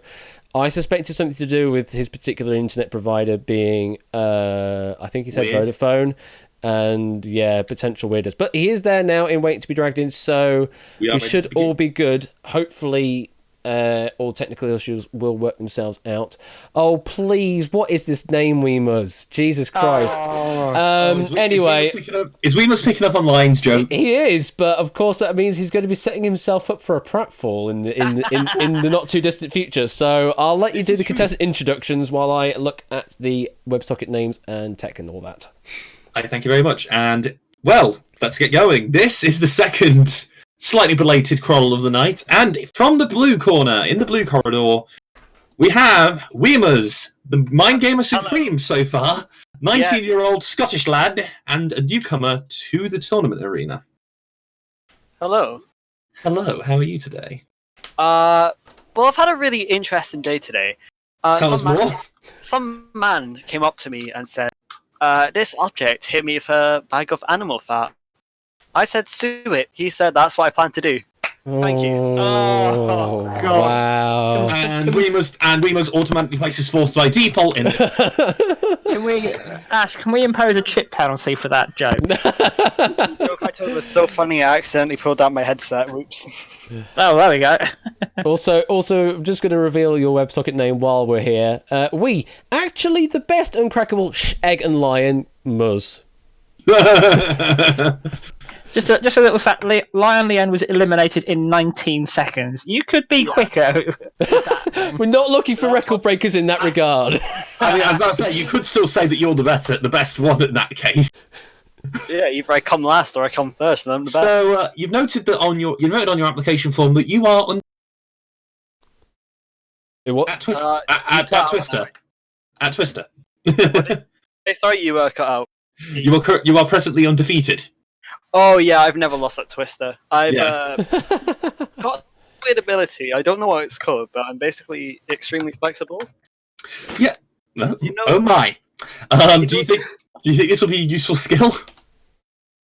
Yes. Whenever there's a hard question, I'll just be able to bend out of the way of it. Is that how this works, Ash? I'm currently talking with Steve about technical problems at the moment, so... Fair enough. Anyway, would you like to say who you've got a grudge against? Because I don't know if I want to read this one out. Yes, I'm pretty sure in that thing I said catnip, because whenever a K-pop question comes up, I'm never getting it right. So there you go, Catnip. You've heard it. And you've mentioned that you are incredibly unlucky as well, and that's one that you've mentioned pretty often as well. Is just that one hand of poker that you lost, where literally there was pretty much only one hand that could beat you. Yeah, I redid the maths in that, and it turns out there was a 1 in I think it was about 3 million chance of me losing it or something like that. I don't know if that's quite how it works, but. With the cards getting rid of, it was 5-card draw. It's a really stupid system, but Oh right, yeah, 5-card draw. Yeah, fair enough. I don't you're know in. maths, so Ooh, hey, that's a little bit steep. Okay, well, in any case, of the 3 that you shall face, who is your enemy? probably Tipster, because he's been in the Vocalize the most, and that's probably the person I've talked the most trash about. So now I have to back myself up there. You now have to back it up, yeah. Well, Weemus, thank you very much for joining us today, and I hope that you have a good time. Thank you. But please lose. I'm joking. Wow! Favoritism. I'm sorry. I can't have that in my commentary box. Right, that's Hey, after he mind gamed me, I'm allowed to have a bit of... that's an official reprimand. Yep. Mind game you. Hey, I got a reprimand. Worth it. Fair enough. Worth it. Wow. That's sportsmanlike conduct. If he gets 2 more, he's out. It's all in good jest. Well, As long as you can take it. I can take it as much as I dish it out, my good sir. Anyway, in second, I dish it out to myself half the time. Anyway, second seat. By the way, Cole Farnham. Oh, bugger! Yes, thank you. Oops, Coming from the yellow corridor, and apparently fully expecting the wooden spoon, it is Steve, aka Cookie Monkey, our 51-year-old Englishman and a newcomer to the tournament arena. How are you today? Hello, confused. Trying to understand how my internet works. It's very weird from what you've been describing to me. It's very weird. I'm on Discord on my normal PC, but I've had to VPN into work on my work PC. And it doesn't work. My dear boy, Luke, this reminds me of a puzzle. Because from work, I can't use Discord. From home, I can't use Buzzin. How typical. Well, hopefully everything will work. We will run the test question and hopefully it'll all work. But since you are playing through a VPN, you'll need to be more vigilant about timing issues. So what I will say to you is make certain that any chips you do place down are placed within, at the very least, 2 seconds before any timer stops. Mm-hmm. Just out of safety, I guess. Yep. So we can check it if there's any queries. Yeah. Anyway, you noted that you're playing this for fun, but you do have a wooden spoon grudge against Cetra. Does that mean you want to beat Cetra or lose to Cetra? I want to lose against Cetra because he's also after the wooden spoon. You do realise that now that me and Farnham are just going to manipulate the tiebreaker so that neither of you get it? Speak forever a tied spoon. I'm messing with everybody. Okay. So yeah. And you've put this as a reason that you can't be around all the time, but you go to a pub quiz once a month. Do you think that's set your thing? I go to several pub quizzes a month. But one on a Wednesday. One Wednesday a month, yeah. So, do you feel like that set you up in good stead? Probably not. Confidence! We shall see. We shall see. Do we need to have a pep talk? Right, do we need to have like a... I know my abilities. Okay. My team occasionally wins quizzes and occasionally become last, so who knows? Well, hey, maybe it'll be a first place this time. But of the 3 that you shall face this eve, who would you decide is your most fearsome opponent? I'm concerned against all of them. Okay, back to the Eldritch Abominations. But yeah, seriously. Sorry, but they're all far better than I am. Well, the proof is in the pudding. What is your favourite pudding? No. But in all seriousness, I hope you have a good time, Steve, and make it a good one, and don't throw it. Which means I would never deliberately aim for the wooden spoon like that. It's just It just homes in on you, does it? I know you wouldn't. I'm in on it. Yeah. Okay, well, in the third seat, he was here last season, and he's returned. It's a 20-year-old Denmark lad, positioned 17th in the previous tournament. It is Rasmus. Hello. Oh, bit of roboting going on there. Hababa. Might need to. Oh, that's better. That's a little bit better. How are you getting on today? I'm doing fine. Good. Right, well, now I'll pass it over to Matt the ref real quick for the breakdown. Yep, 2 seconds. So just getting all the feedback off there. Okay, Tipster 58. Cool. Right, so poll results. First and foremost, Tipster, the audience favourite, 58%. Remus, 25%. Steve and Rasmus on 8% each. And last time in Duel 2, Rasmus went out in qualifying against Grunkle Squeaky, and then unfortunately lost against Dan Peak in a one-question duel. But let's be honest, those two are scary. Indeed. The eventual winner and Dan Peak. So, yeah, how do you feel about this matchup? Do you feel a bit more confident about it? I don't know. Tipster's here. Tipster's here. Which is the only one here I know of. So we'll see how that goes. Mm-hmm. Fair enough. You have noted that you do want to go against Daniel Peak again. Unfortunately, that's impossible. So, is there anyone else in particular you are interested in?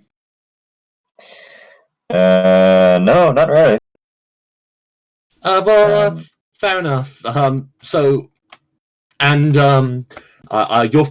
final comment is a favourite because all you put on your final comment is 42.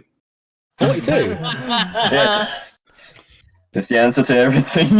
It is the answer to everything. At the very least, the test question. At the very least, the test question, which will be coming up momentarily. Rasmus, thank you very much for joining us tonight. And again, I hope you have a good time. And the other Lord of the Extended Duel, and Harry's arch rival, we have Tipster, well, let's not get into that. Our British man who came fourth in the previous tournament. Over to you, Matt. Yeah, thank you very much. So, yeah, Harry. Sorry, not Harry. There. Wow. Okay. After you had a go for doing that crap on Wednesday. Oh dear. Right.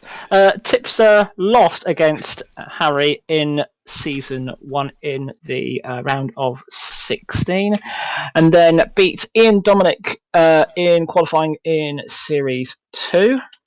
Beat Dan Peak in the upper 16. Beat Royal Flush on a pure duel in the upper quarterfinals. Unfortunately, lost against Jerry Ellis in the upper semi-finals.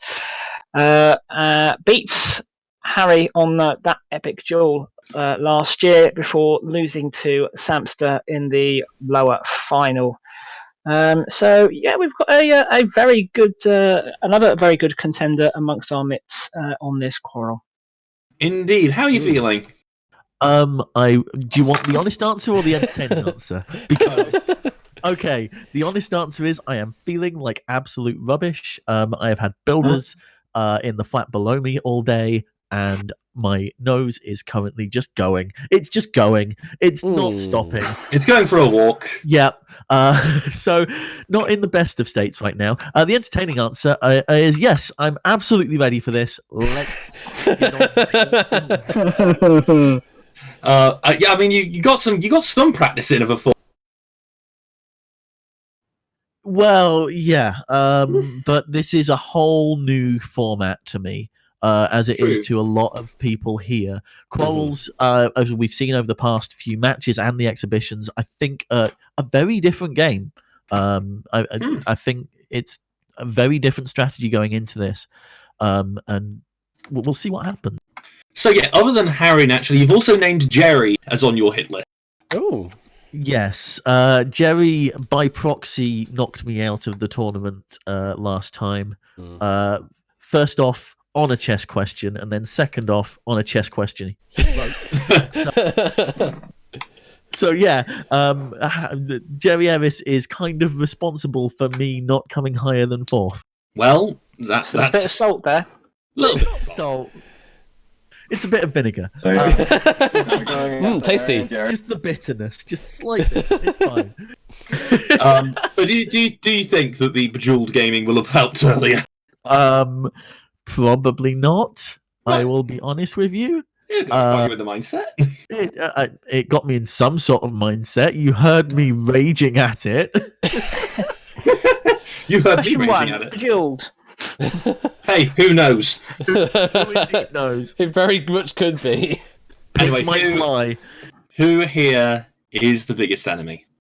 Well, I think honestly, we can just take the night off, call it Weemuz's game. Weemuz has won. In fact, you know what? Just can the whole season. Let's go down the pub, have a few pints. Weemuz, you've won. Congratulations, everybody! Wow. Secret chat. Okay, this is just to inflate his ego, just enough that he gets complacent.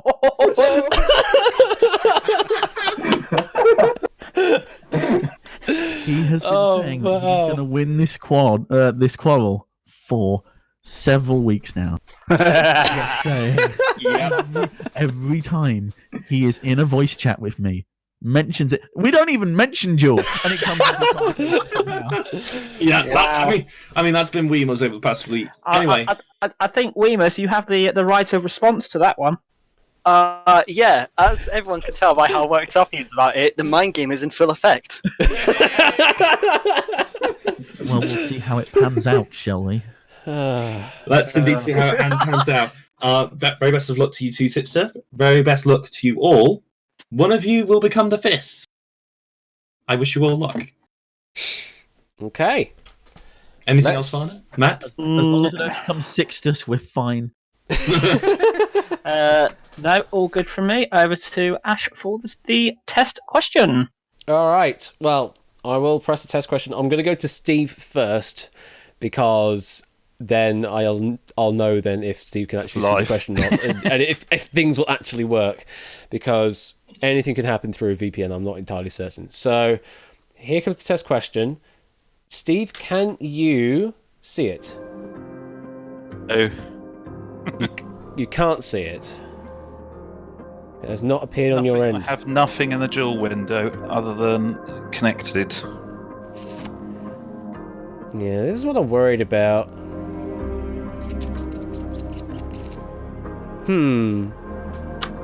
At this rate, I might have to just forfeit my place. I wouldn't want to do that. Just hit set name again, just to see what happens. You're definitely still associated on my end. Let me just make certain I didn't typo the name. Don't think I did. COOKIE_MUNKEH, and I'll actually copy it directly from that. So you're definitely still connected to me because I received that message. Let's just try the test question again. Do you see that one now? Nope, still blank screen. Still a blank screen. Dang it. That's not so good. What can we do about this? What I'm going to quickly do is log into my AWS server and see about just opening all of the ports just to see if for some reason some of the restrictive connectivity is breaking your ability to actually do anything. So just give me a moment while I go through all my security and all that to edit that, Welcome to podcast mode. Absolutely. And what I'm actually going to do is I'm going to turn that music off and I'm going to put this stupid music back on. Yeah. So let's go to. I'm being asked to suggest that Steve play on mobile. Well, he's already doing basically the equivalent kind of thing of having to go through all sorts of routes. Pigs! Jumping! I mean, it's called jumping cricket, but you're halfway there. So, network ACLs. Let's just screw the rules. You can do whatever the heck you want with 110. Just all traffic. Just all of it. All of the traffic. Allow. I shouldn't have to do this, but I'm going to do it anyway, just for the sanity of just we'll see what happens. And I should actually put in a IP6 rule as well while I'm thinking about it. Those are allow. Go back to the inbound rules again. 111. I'm going to have to keep an eye on this because this is basically opening my server to literally anything. Ooh. Yeah, I know. That's the thing. I'm in on my home computer now. Sorry? I'm in on my home computer. Well, that's good to know that you can connect elsewhere. So, completely wrong though. So, sign in with the name then there, I guess. If you can do that. You've set the name. And if I hit test question again, do you see the question now? See that. Yay! We'll do that then. Right. Okay, we have a solution then. So for Steve matches, I just need to know to open up all the ports. And everything should hopefully work. So, this is the test question. This answer is 42. And here are your answers. Hopefully you can see those as well, Steve. Can. Yeah, and you can press buttons as well. There we go. So I need to look into why, for some reason, on your internet provider, you have to have extra ports open for it to work. I'm guessing it needs to do some trace routing or something. It is it's cause Vodafone special. I think I was looking into it earlier, and apparently a lot of people have been having problems just connecting to other web pages in general because of reasons. They're saying something like there's an extra security feature in Vodafone's system that seems to be blocking websites unnecessarily or something. And it would make sense that it would potentially block my address because I'm not a particularly well-known website. So, we'll... How rude! How do they not know who you are? How dare they? I know. Are they trying to hack me? I need to actually keep a window open to see what my traffic use is like, because now with everything open, potentially I could be getting all sorts of ping requests from anywhere, so I'm just going to keep an eye on network usage. I mean, at the moment it's looking okay. It's not looking too bad, but I'm going to keep an eye on it. Okay, you've all put an answer down, and hey, everyone covered the right answer as well. That's always good to see as well. Woo! Hey, am I trying? I'm not trying to hack you in any way. No. I just hope that no one else is going to try and hack you while this is currently all open in the world. All right, so everything seems to be working now, thankfully. Yes, 8 Minky. I'm going to go into reset match. Oh, wait. Oh, no! No! No! Okay, they're back. I was worried for a moment. Okay. Oh, but yeah, I was hiding the questions. Yeah, don't worry about that. Right. I answered them all as a joke, so I would have been very mad if I lost those chips. Pardon? I didn't hear that last bit. I said I would be very mad if I lost those chips. Don't worry about it. Yeah, the chips are being reset. Don't worry about that. So yeah, chips are 10 chips each, 1 accelerator, and 3 minutes on the clock on each player. This is your last moment to do any more mind games before we start proper. So, any last words? black hole. Clearly not. I think all that has been said already. So, Weimer, Steve, Rasmus, and Tipster, let us duel. Weimer should have 8 chips. No. B 8. 8. Praise be to 8, apparently. Here we go. Here is your first question, everybody. Good luck. Since the 1990s, in which setting has a version of volleyball been played during Summer Olympics? Options are on a beach, in a pool, on horseback, at your mum's house. Clearly not in... No one had the imagination to come up with a decent 4th answer, so just went, at your mum's house, why not? Weimer, Steve, and Rasmus have locked in, and Tipster has locked in. If anyone's covered at your mum's house, see me after. Options. Let's see what you've gone with. See me in detention, young lad. Everyone covering A, on a beach. Tipster, the only one to cover something else, went with B, in a pool. Why do you do that, Tipster? I know that there are versions of volleyball that are played in a pool. I'm not 100% certain. I'm playing safe at this early stage. Fair enough. And Weemers, you covered just A. You happy with that? Yeah, there hasn't been any pro volleyball that hasn't been in the Olympics. Or at least it wasn't in last year. Not last year, 2016. Horseback doesn't exist, and at your mum's house. So we're done here. Correct answer is A, on a beach. That's about it, really, isn't it? Yeah. Are you with this score count? Yeah, nothing much else to comment. Beach volleyball has been played. Sorry, I did kind of blank out for a moment there, didn't I? It's been played at the theatre since 1996. Mum's house volleyball has been played. Wait, what? since when? All right. Well, too hard to tell at this time, really, Matt. But we have lost a chip already. Yeah, and I can understand why Tips has played, because obviously we do have the pool-based volleyball, but Tips is the only person losing a chip in the opening exchange. The clocks are all fairly close, just 8 seconds spanning all the clocks, and most importantly, all the players are still in 1 accelerator each. Next question. Okay, question 2. What gas is used to make soda fizz? Options are carbon dioxide, nitrogen, carbon monoxide, oxygen. Steve is in, so is Tipster. So is Rasmus.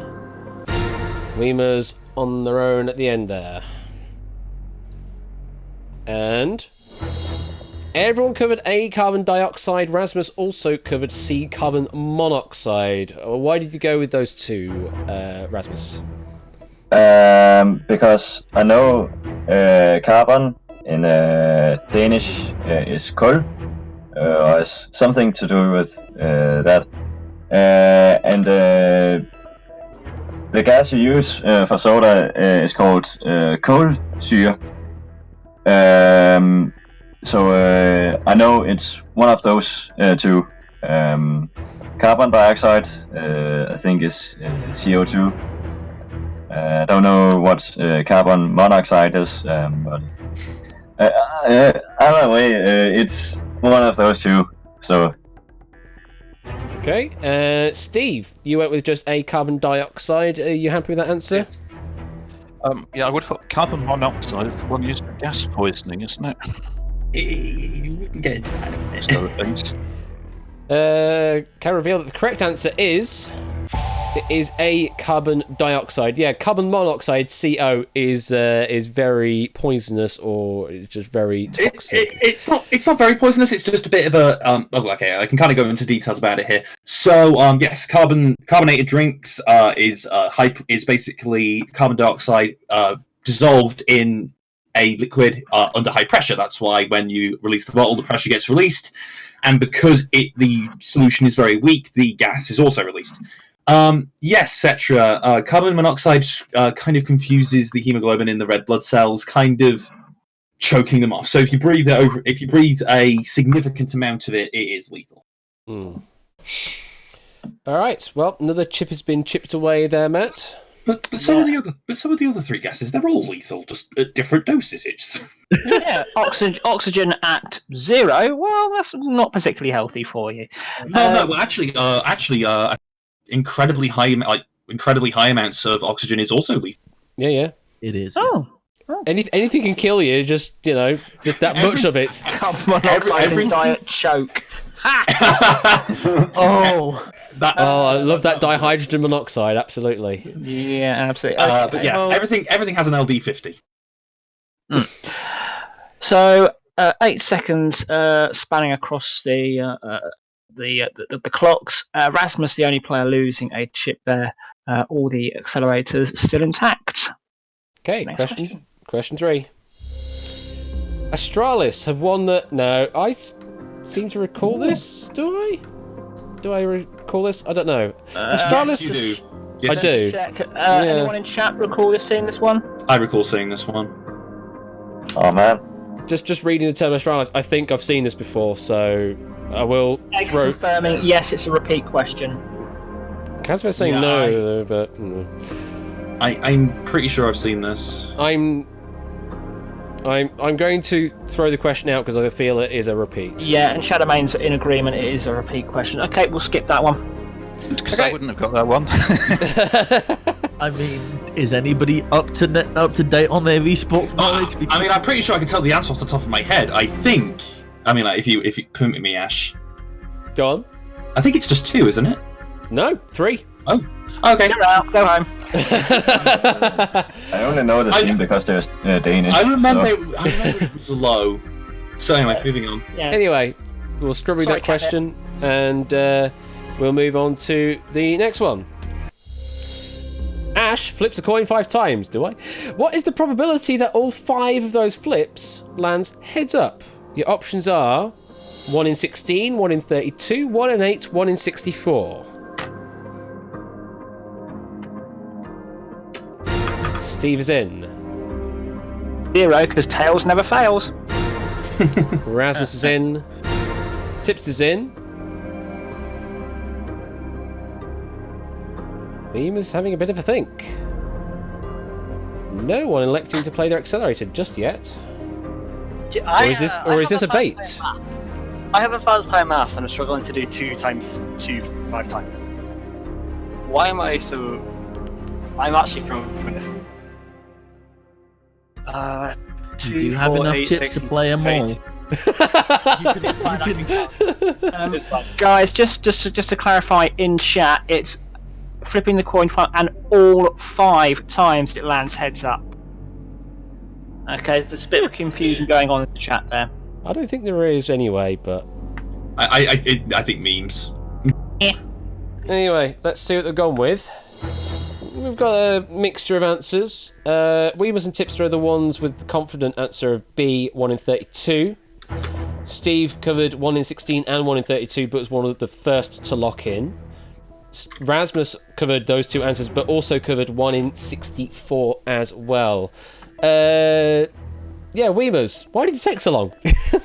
Yeah, I spent the first half of the question trying to do 0.5 to the power of 5, which is like 0.0013115, which is neither of them, so then I had to think about it. Figured out what went wrong in my life for me to talk so much rubbish and then fail to do simple maths. And then I got it, so it's fine. Okay. Are you happy with that kind of explanation, Tipster? I mean, so looking at it, I was umming between 32 and 1 in 32 and 1 in 64, and then I realised that 1 in 64 is twice the kind of 1 to the 8 squared, so it's an even number, so it's got to be 1 in 32. Alright, correct answer is... It is B, 1 in 32. As you say, 2 to the power 5 is 32. And they are each distinct 1 in 2 events that are just stacked on top of each other. Exactly. Although 1 in 32, if you think about it, it's not actually that rare. So don't fall into the trap of thinking that 5 consecutive flips handing face up is wrong, because, randomness, it's stupid. Gambler's fallacy and that kind of stuff, I guess. Exactly. Alright, well, we lost a few chips on that one, Matt. Yep, 3 ships disappearing into the void. Weimer's now with the chip advantage, all 10 chips intact. Then Stephen Tipster on 9 chips each, followed by Rasmus on 7. The times are now spread out a bit. Weimer's as the lowest amount remaining, 156. Steve the highest amount, 237. And then Rasmus and Tipster on 228 and 222 each. And just a little funny thing, the number of times I've done coin tosses for games and it's landed in the mud side up. On its edge, absolutely. Yeah. Non-zero chance. Yeah. All right, here comes your next question. In the early 20th century, which country was ruled by King Zog? Options are Bulgaria, Albania. Whoa, Weemers is in and accelerating. 5. North Macedonia and Zambia are the other 2 answers. 2 seconds. 1. And Steve is in. Finally. Well, that was a very quick answer from Weemers. Clearly playing into the mind games there of sort of holding back on the first few and then just suddenly going, BAM! Here he is. I know this answer. Here's an accelerator. Good luck. So, there are 7 chips in play. Let's reveal where they all are. So Weemers putting just 1 chip down on B Albania. And everyone apart from Rasmus has covered B Albania. Steve has covered A Bulgaria and D Zambia as well. So has Rasmus. Rasmus has only covered A Bulgaria and D Zambia. We'll go to you first, Rasmus. Why did you go with Bulgaria and Zambia? I imagine not a lot of this was down to pressure from Weemers.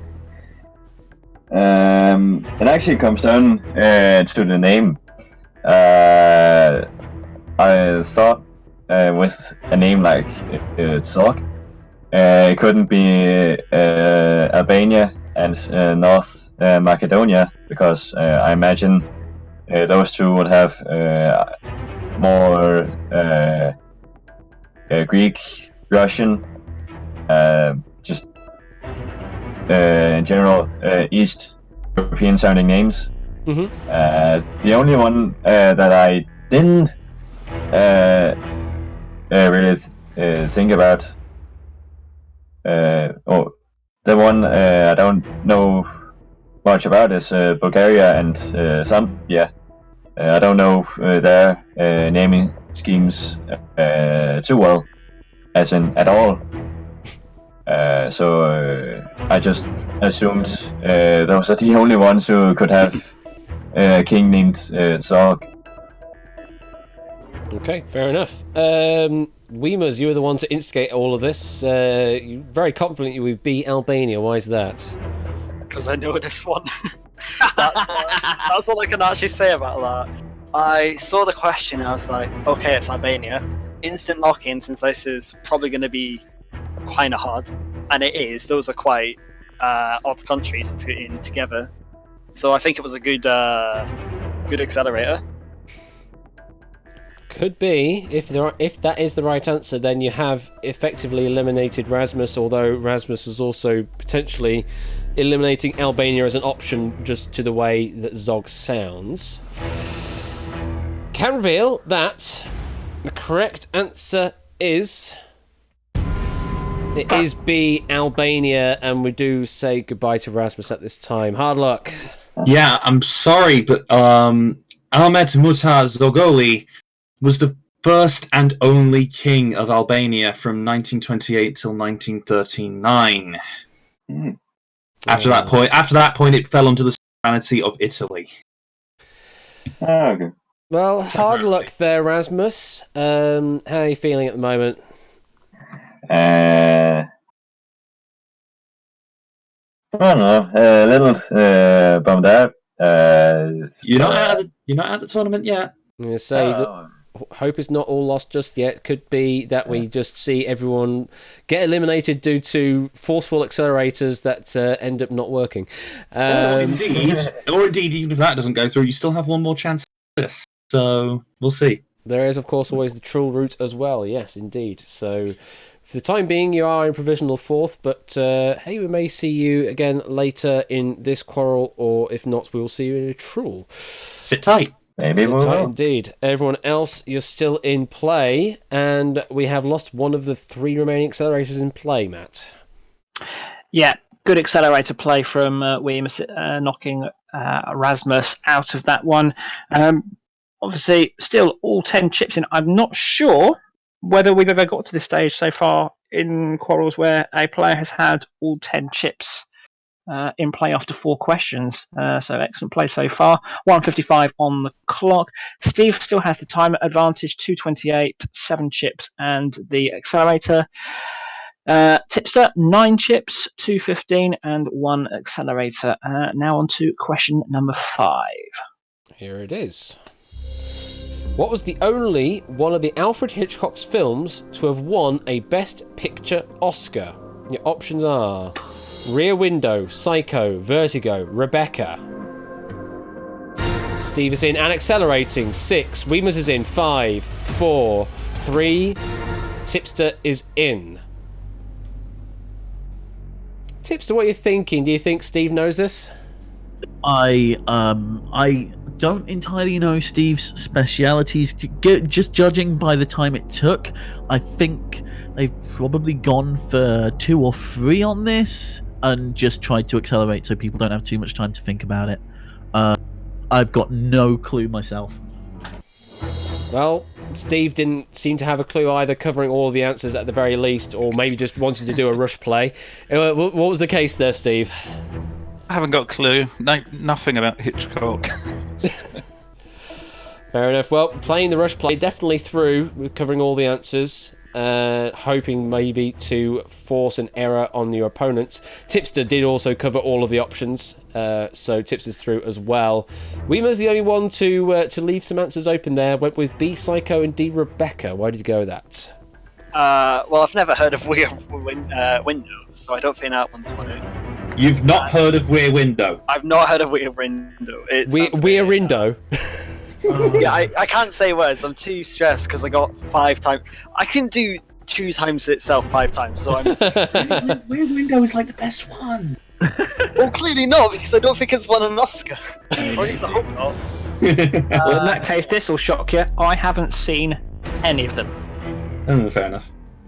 I've seen Psycho because he is... Because Psycho. Donnie, yeah. And then Rebecca, I haven't seen, but I have heard of it. Vertigo, I've seen it. Clock Place, yes. I know, Cetra, Clock Place, I know. I'm not infallible as well. Right, well, if the answer is A or C, Rear Window or Vertigo, then we lose Weemers at this point. If it's B, Psycho, or D, Rebecca, then we continue on. Correct answer is... D, Rebecca. Nominated for 11 Oscars and won the Academy Award Best Picture in 1940. In total, Hitchcock was... Where's the number gone? I think it was... there we go, 46 nominations and 6 wins. And we lose 7 chips on that question, Matt. Indeed. Yeah. Oh, yeah, big old change there, Steve. As I say, using the rush play, he's forced Tipster to lose 3 chips there. Weemus just about able to take time and limit his chip loss there. So Tipster with the only player with an accelerator left. Steve with the time advantage, 2:23. And Weemus with the chip advantage, 9 chips. On to question number 6. Here we go. Archimedes is visible on the obverse on which of these awards? Options are Kyoto Prize Medal, Pulitzer Prize Medal, Fields Medal, Nobel Peace Prize Medal. Weemus is in. Cannot accelerate. Steve is in. Cannot accelerate. So Tipster can take his time now. Absolutely. Oh, heck.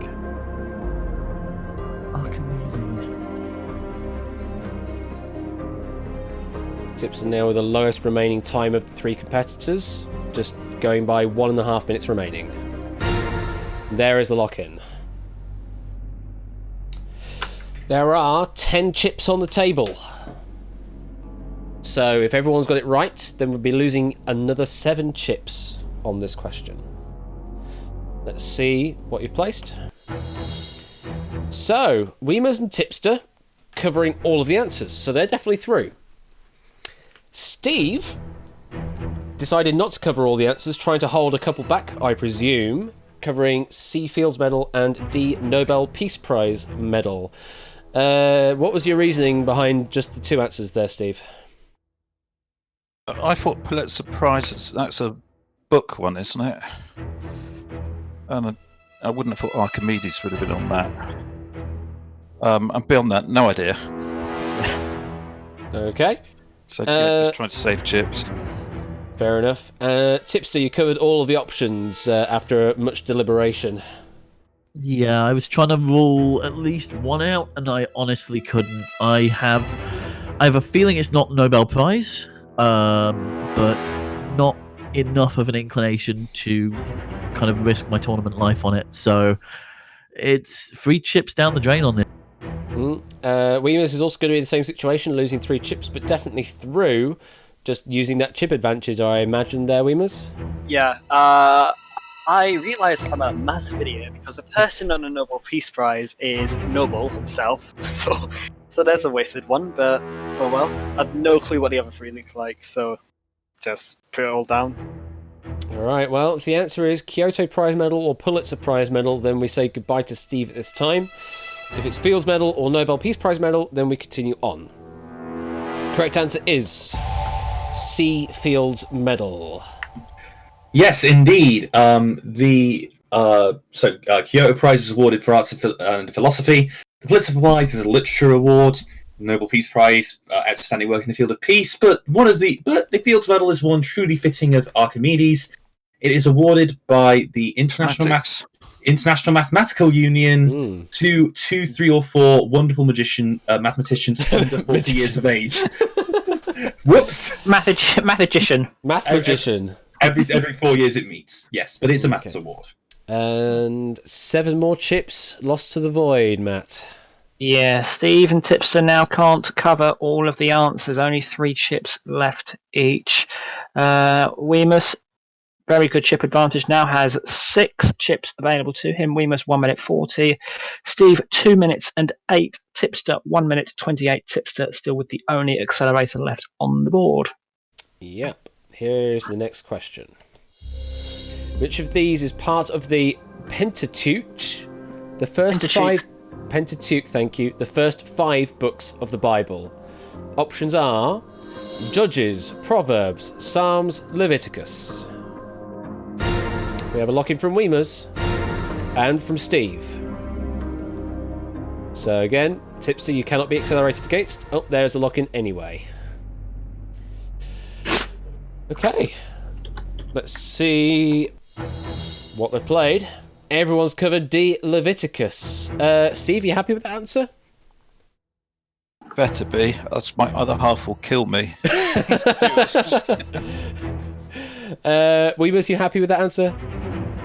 Yeah, I'm happy with that. I think it's right, so I put it down. And Tipster, are you assured by your fellow competitors by this that you got the right answer? As you probably saw, I had Judges covered as well, but yeah, it's been a long time since I've done religious studies, so yeah, this is sort of a shot in the dark, almost, but not. Like, there is something in the back of my head.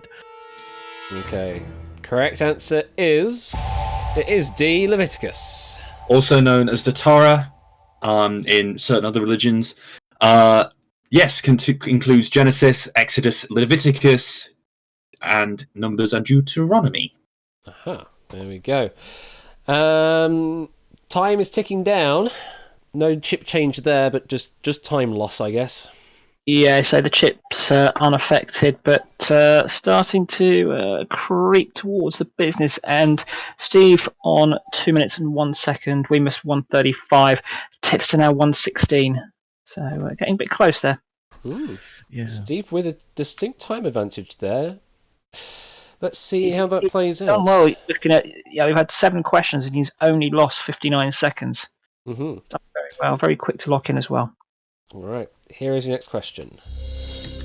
Transamerica Pyramid is a skyscraper in which city of the USA? Is it Denver, San Francisco, Atlanta, or Philadelphia? Steve is in. So is Weemers, so is Tipster. Wow. Very fast answering from all players there. Trying to preserve the remaining amount of time they have. Let's see what they've gone with. Interesting. So, Weemers and Tipster have covered B. Steve has not. Weemers and Steve have covered A. Tipster has not. Only Steve has covered C and D as well. So at least one is right. At least one is wrong. Yeah, that's the situation we're in. So, Tipster, you're the most confident answer on the board there. Why did you go with San Francisco? It's one of those that it sounds like it's in Silicon Valley kind of area. I'm trying to play conservatively on this purely because I know there's probably going to be a gaming question sometime soon. So need to save my chips for that one. Need to hold on. Yes. Weemers, next confident on with A and B, Denver and San Francisco. Why did you go with that? Well, all of it. I was thinking sort of same lines of like the Silicon Valley financial district area of San Francisco. Mm-hmm. And then, I'm not sure if you see the street, but my profile picture there is my dog. His name's Denver, so I put his name down in case it is him. Oh, very nice. Very nice. Cute. Very cute as well. And Steve, you used the 3 remaining chips that you had and went with everything apart from B, San Francisco. If you had a 4th chip, would you have covered San Francisco? Probably not. Currently not. So that's your line of thinking, that it's not San Francisco. Which is probably wrong. We'll soon find out. So, as I was saying, we're definitely losing either Steve or Tipster. Or Weemers. Or Weemers. There is a possibility we lose Weemers. So I was saying we're definitely losing Steve. Yes, we will lose one or the other, yes. Oh, yeah. Out of Steve and we might lose Weemers uniquely, as well. yes. So if the answer is A, we lose Tipster. If the answer is B, we lose Steve. If the answer is C or D, then we lose Weemers and Tipster, and Steve wins. The correct answer is... Computer slide.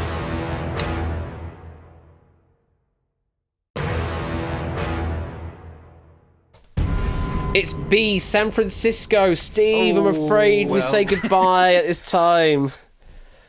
Yep, 48 stories high, the second tallest skyscraper in the San Fran skyline. I am sorry, Steve. I've never heard of it, so I wouldn't have guessed it.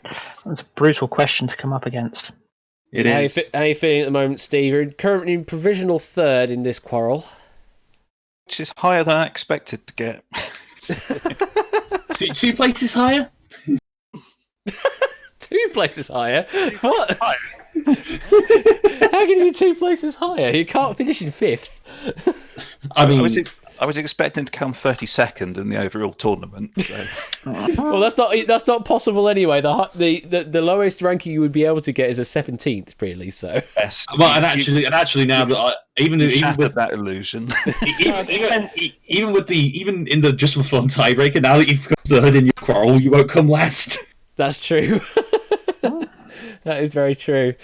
Well, Steve goes to the temporary void in 3rd place, and we are left with Weemers on 5 and Tipster on 3. Good luck to you both. Yeah, so it's starting to get tense now. So 5 chips plays 3 in Weemers' favour. Tipster with the accelerator. And Weemers has 125 on his clock compared with 106.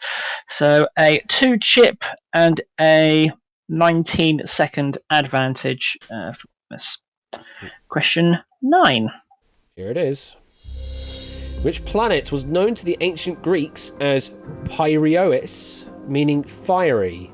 Options are Saturn, Mars, Venus, Jupiter. Pyrrhois or Pyrrhois, something like that. So Tipster under a minute.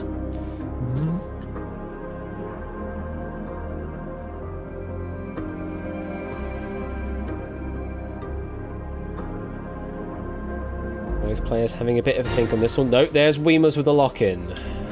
40 seconds left for Tipster.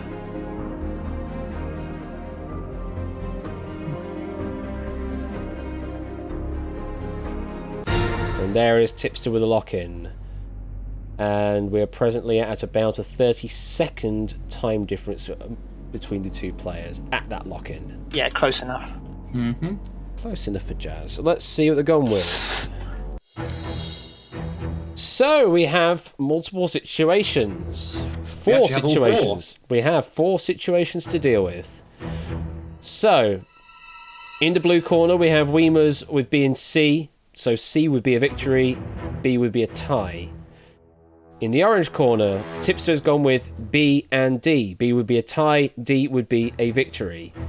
The only answer not covered there is A across both players. So A, if it is the correct answer, would bring Steve and Rasmus back in for a sudden death question.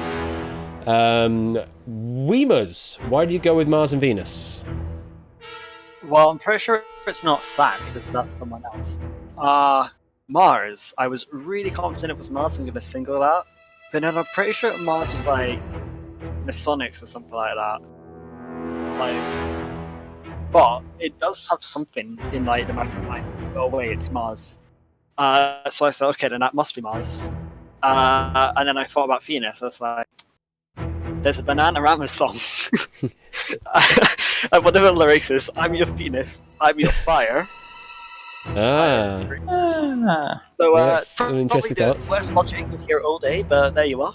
Mm-hmm. Doesn't matter how you get the answer, as long as there's some sort of logic to it, I guess. Yep. Tipster, you went with Mars and Jupiter. Why did you go with that? So, flip side, really, when talking about logic, I went with the two that look like they're on fire. That's fair enough. Yeah. The only reasoning behind it.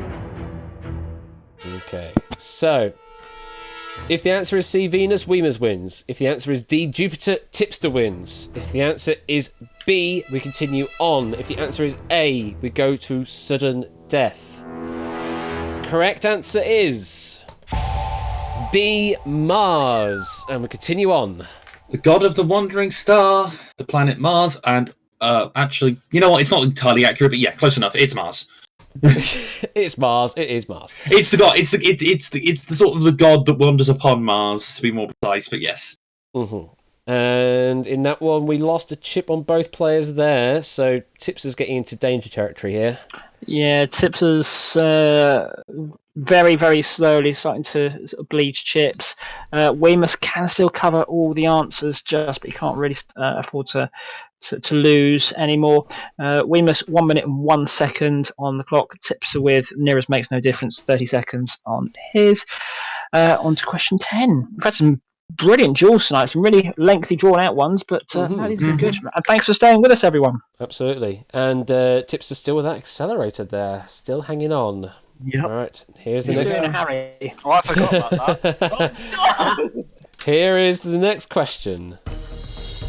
The Hanseatic League was a medieval confederation of merchant guilds and market towns in Central Europe, centred around its capital in what northern German city? Options are Bremen, Hanover, Rostock, Lübeck. Weemers is in. Tipster, you have 20 seconds. Okay. The Hanseatic League.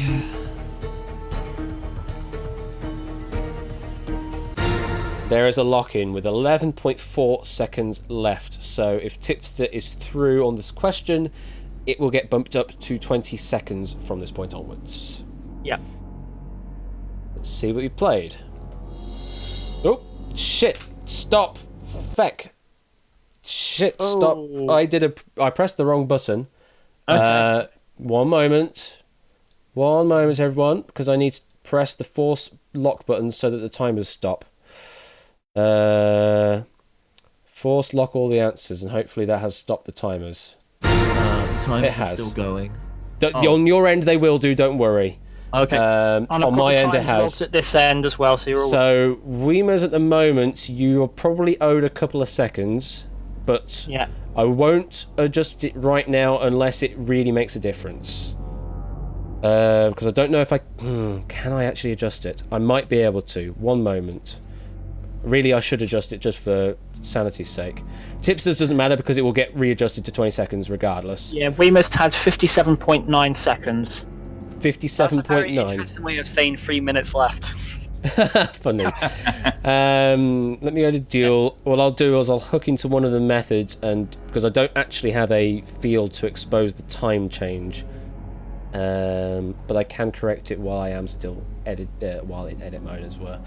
So game control, I will do on that one there. I'll put a breakpoint in, and I'll be able to manipulate the time when we get to that point. Okay, we can fix it in post, folks. So let's press the right button. Is that one there? And both players have locked in on D. Lubeck. Tipster also using their remaining chip to cover A. Bremen.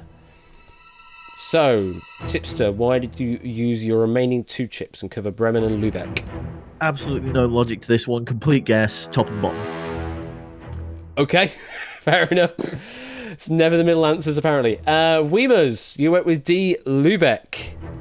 Why did you go with that? In the late Middle Ages, 5/6 of all Scottish trade went to the German Hanseatic League. We did this quite a lot in school. And the capital of that would be Lubeck, because it was sort of drilled into us that that was the capital of it. So I'm just lucky I got a question I know, so I didn't have to answer all 4, because that's quite hard. Can I just say, at this point, I'm glad I'm not going to be facing Weemus in a troll. Either way. Hopefully. Oh, we don't know that yet. I mean, yeah, there is sudden death. That is good. Yeah. There is still sudden death. Absolutely.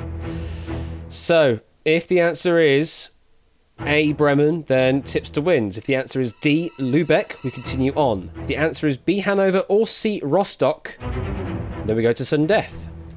Correct answer is D. Lubeck. Oh, there we go. Yeah. Nothing much else to say there. Lingua franca of Middle Low German at the time, if that's interesting to either of you.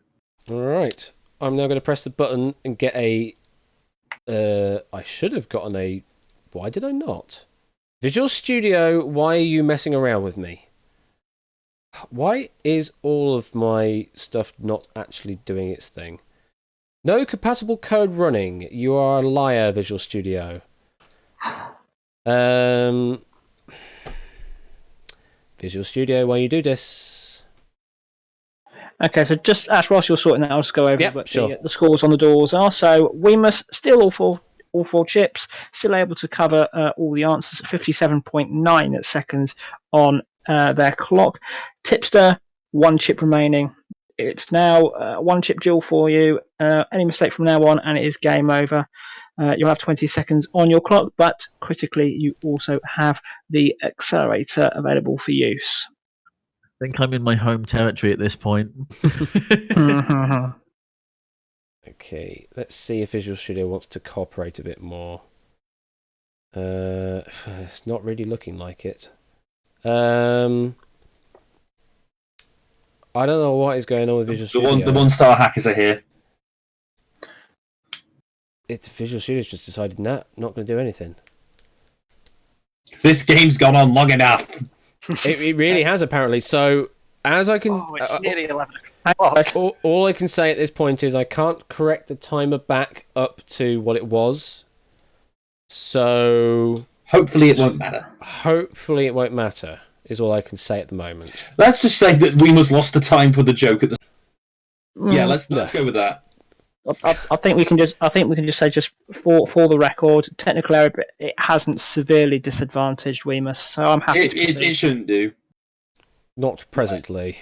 No. I'll flag it up in the very rare case that it will, but I don't think it will. So all right. There we go. So we'll continue on.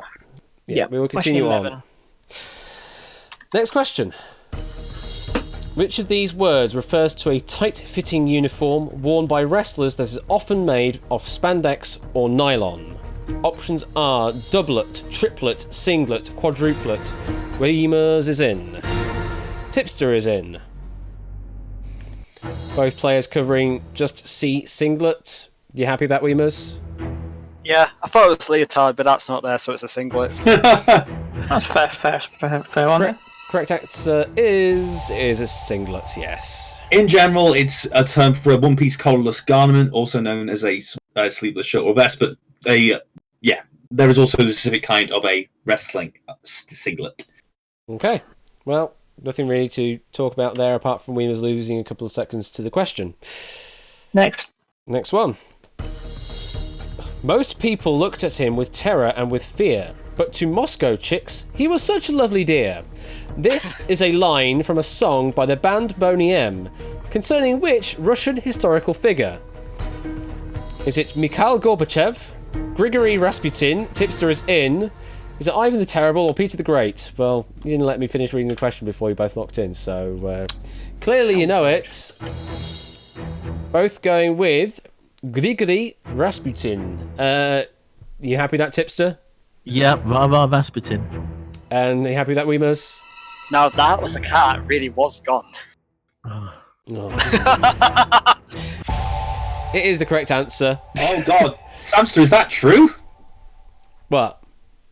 Apparently HQ Trivia has basically finally announced that they're dead. Oh, well. Long live Duel then. Long live. Anyway, moving on. Again, just a couple of seconds ticked off. Doesn't really mean much yet. Yes. Yeah. Next question. Which former American president served the longest out of all the presidents? Options are George Washington, Franklin D. Roosevelt, Richard Nixon, Harry S. Truman. 15 seconds, Tipster. You have locked in. Weemers has locked in as well. Both have locked in on the same answer and the same answer only. You happy with your answer there, Tipster? Yes, I believe he served 4 terms. Weemers, you happy? Yeah, he served until the end of, sort of the end of World War II, and he started sometime before that. It's quite a while. Correct answer is B, Franklin D. Roosevelt, yes. He didn't quite serve 4 terms, he served 3 terms and then 4th, in which he died 2 months and 23 days into it, for a total of 4,422 days of presidency. Oh, lovely. Have you been counting the days? The nearest equivalent is Jefferson, Madison, Jackson, Grant, Cleveland, Wilson, Eisenhower, Reagan, Clinton, Bush, and Obama, all of whom served 2,922 days. Okay. Again, not much time ticked off again. Weemers is down to 41 seconds. Woo. Nah, I say Weemers hasn't lost a chip in the last 4 questions. Well, neither has Tipster. Well, it would be a little bit different if Tipster did lose a chip, but he hasn't done so for 3 questions. But the time advantage is starting to creep down. You've only got 21 seconds on Tipster now, Weemers. So yes. Yeah. Here comes the next question. English language versions of Ninja Warrior contain references to Mount Midori armor. Which is an example of which of these? Options are malaproper, tautology, portmanteau, analogism. Weemers is in, Tipster is in. Now, those thinking this is a repeat question, it is not. I discussed this question with you. This is a different question. It's a new question. It has very similar answers, but it is a different question. It's a repeat topic, but it's a different question. So, let's see what's been played. We are heading into nearly perfect deal territory if the answer is B, tautology. If it is A, malaproper, C, portmanteau, or D, analogism, then Weemers has won. If it's B, tautology, we continue on with Tipster having the accelerator advantage, Weemers having this slight time advantage. Weemers, you covered all the answers. Did you not know this one? No, I don't actually know what half of these words mean. The portmanteau, whoever it is, that one's not right, because that was the answer to the last one, so that was a waste of a thing. Tautology, I think's actually wrong as well, because I realise that's a logical term, and it's like saying something that's sort of true but not quite, something like that. Or it's like something that's true because it is true. I don't know, but I don't know what it is. If I Something might like that. interject, You may. Tautology is a repeated term like ATM machine or river. Pin number. Yes. So Pat test. It's a guess. I think Midoriyama means mountain. That's the only thing I can really go on. I don't think it's a Malapropa. I don't think it's been kind of altered in any way, and it doesn't sound like an analogy. It might be. I'm not 100% certain though. Tautology seems closest to me. If the answer is B, tautology, we continue on. If it is Malapropa, portmanteau, or analogism, then Weemers wins. Correct answer is B, tautology. The key here is Yama at the end is mountain. There is a Y missing, but yeah. So yeah, it's like mount. Yes, Mount Midoriyama means Mount Midori. In this case. Yeah. Okay, well, Weemers used the remaining chips of advantage there. Yep, use the chip advantage to say, but is now in a similar situation to Tipster. 1 chip remaining. Any mistakes and it will be game over. Weemers still has a 16-second time advantage.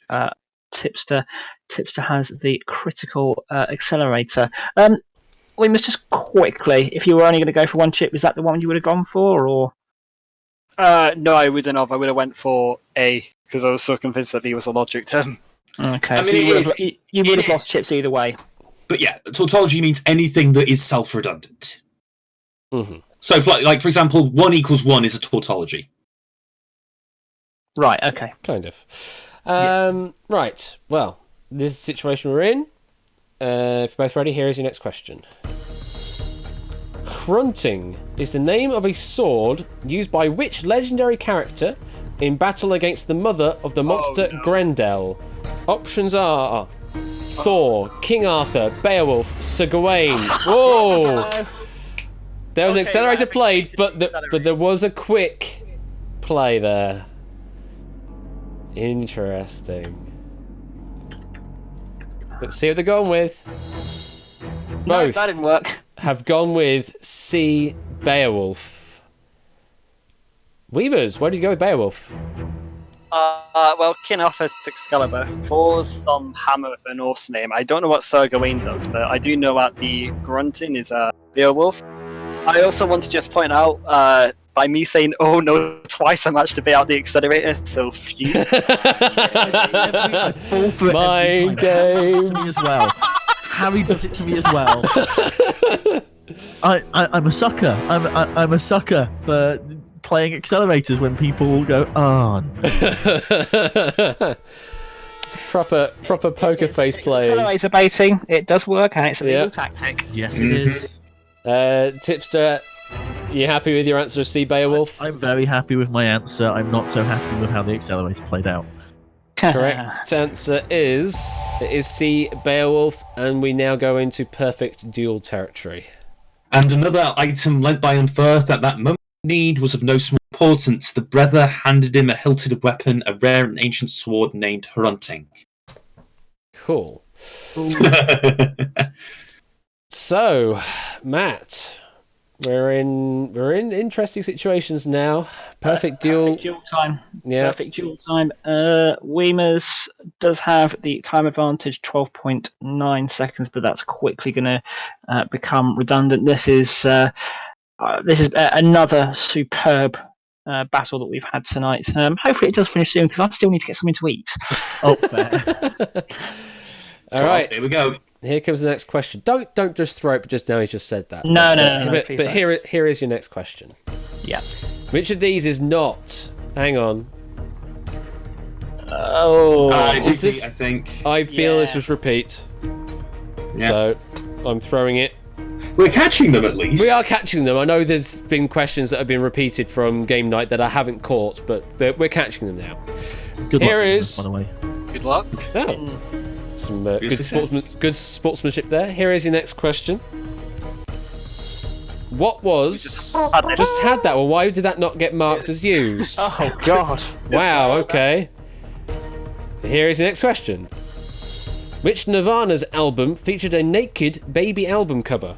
Options are... Nevermind, I'll find someone like you. Wow. Well, you both put A. Nevermind. You both happy with your answer? Yes. I don't Correct. think the other. Correct answer is surprisingly A. Nevermind. Never mind this question. Moving on. Next question. Here it comes. Which member of Queen was the first from the band to release a solo album? Your options are Brian May, Roger Taylor, Freddie Mercury, John Deacon.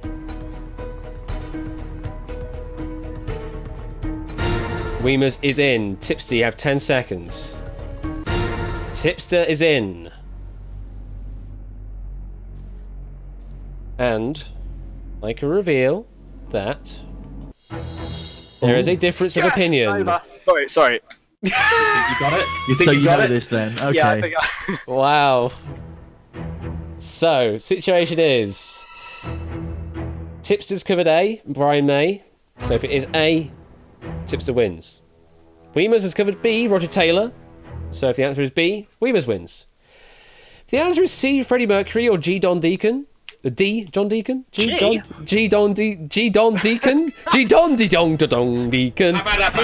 D, John Deacon, then if either of those two, then we go back to sudden death. Weemers, you sound very confident that it's B, Roger Taylor. I actually don't know this one. I just said yes in the hopes that Tipster would start crying. Wow! The extended mind games, even past the point of no return. Well, here we go. Well, we don't know if it's over yet, do we? It's not over till it's Well, the quarrel situation as it currently stands is over, but we could be returning to sudden death situation. Tipster, you covered A, Brian May. Yeah, so I thought Freddie Mercury's the chap here. I know Brian May has released solo albums of him just playing guitar, and therefore, it feels like the right option to me. Didn't really think it was something that Roger Taylor would have done or John Deacon, but I could be wrong. My music knowledge isn't this in depth. Are you going to get eliminated on a music question yet again? Yeah, Is it going to be a music question that ends yet another quarrel? Maybe. Three music on this quarrel. Oh no! Wait, Roger Taylor's the drummer, isn't he? Who knows? Oh, why did I put down the drummer as a Okay, well done, good game, you've won. I don't know though. Let's resolve this, Ash. I mean, let's find out. Put them down. Put them out of their misery. Like Dave Grohl was the drummer and he went solo and did stuff. So. Really? Oh, okay, I feel better now. Okay, so I'm going to reveal them in reverse order. So from latest to earliest, as we are looking for the first to release a solo album. The latest answer, and there's such a wrong answer in this situation, just confirming my notes, is D, John Deacon, who has not released a solo album. Mm-hmm. Okay. The next to reveal as a wrong answer is A, Brian May. His was Back to the Light in 1992. One of the remaining... If I can say this bit, Ash. Go on. One of the remaining released an album in 1981. The other released an album in 1985. Absolutely.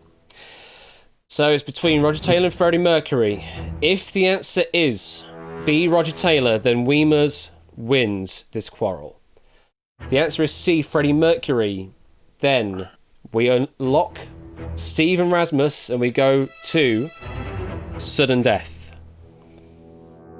The correct answer is...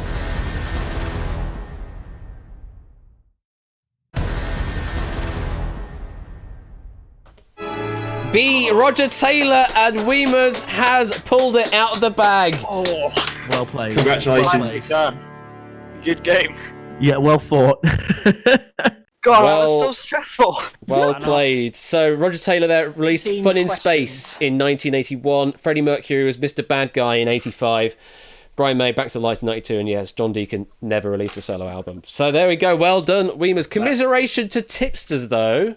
That is the end of the round. The end Yes, everyone can't say things now. of the clock place. Thank you and good night, indeed. Right. Congratulations to Weemers. Well played, Weemers. How you feel? Well, I don't believe I've won that. I'll have. be honest, once I started talking, I was in the mindset I'll go to a troll and then start from there. So, managing to actually beat everyone, considering how good they are, is surprising. Well, you don't get to go to a troll anymore. Oh, I can't mind game anyone, that's sad. You can, it's just a lot more effective because you're now mind gaming one person instead of two. Oh, yeah, you're right. Ooh. One on one. All part of the cunning plan. Please say Weemers ends up in a duel with Harry. Please say Weemers ends up in a duel with Harry. Harry's just a weird way of saying easy win. Oh, wow. Okay. Wow, that is some strong words there. I don't know if Harry's still around, but those are definitely some strong words, and I'm going to see if I can remember to highlight that. Anyway, Tipster, congratulations and commiserations on your second placement. You will remain in Group G, I believe, or Group H. Which group did we just play? That was H. Have fun. H. Have Group fun H. for H. So you'll be facing Cetra and Talcott. An interesting pairing, that one. Okay. So, How's feeling? Okay. One of the people going for the wooden spoon, apparently, so I'm told, and Falcon. Okay. Cookie, you will be, after your third placement, you'll be facing Dazarino and the top player from Coral G. How does that make you feel? Cookie? If he's still around. If he is indeed still around. He's there in the chat. He's there in the chat. Hello. No, you're very tired now. Ah, okay, fair enough. There we go. He's gone. No worries. Okay, well, we'll get his opinions later. Yeah. And as for you, Pogo, since you did come last, you will not be able to know your opponents just yet because you will be facing the second place combatant from Coral F and the third place combatant from Coral G. In your last chance for survival. Just last year over again. Hey, who knows? You might make it this time. Hey, but yeah, maybe it's gonna be fun either way. So yeah, this bracket is now starting to take shape. Really is. So we've gotten past the halfway point now with our quarrels. We only have 3 left to play out. The next 2 will be E and G in a week and a day's time on Saturday during the day-ish. So the slot is currently 12 p.m. to 6 p.m, but we'll just need a couple of hours in that time slot to do those 2 quarrels. And as well as you say a couple of hours, Ash. You've needed nearly 3 hours to do this tonight. I know, yeah, I know. We need to pick up the pace in certain places, but yeah. Silent Marine, yes, and also actually it's actually sort of triple of them. How this works is we are playing 8 quarrels now. The winners of each of those quarrels qualify.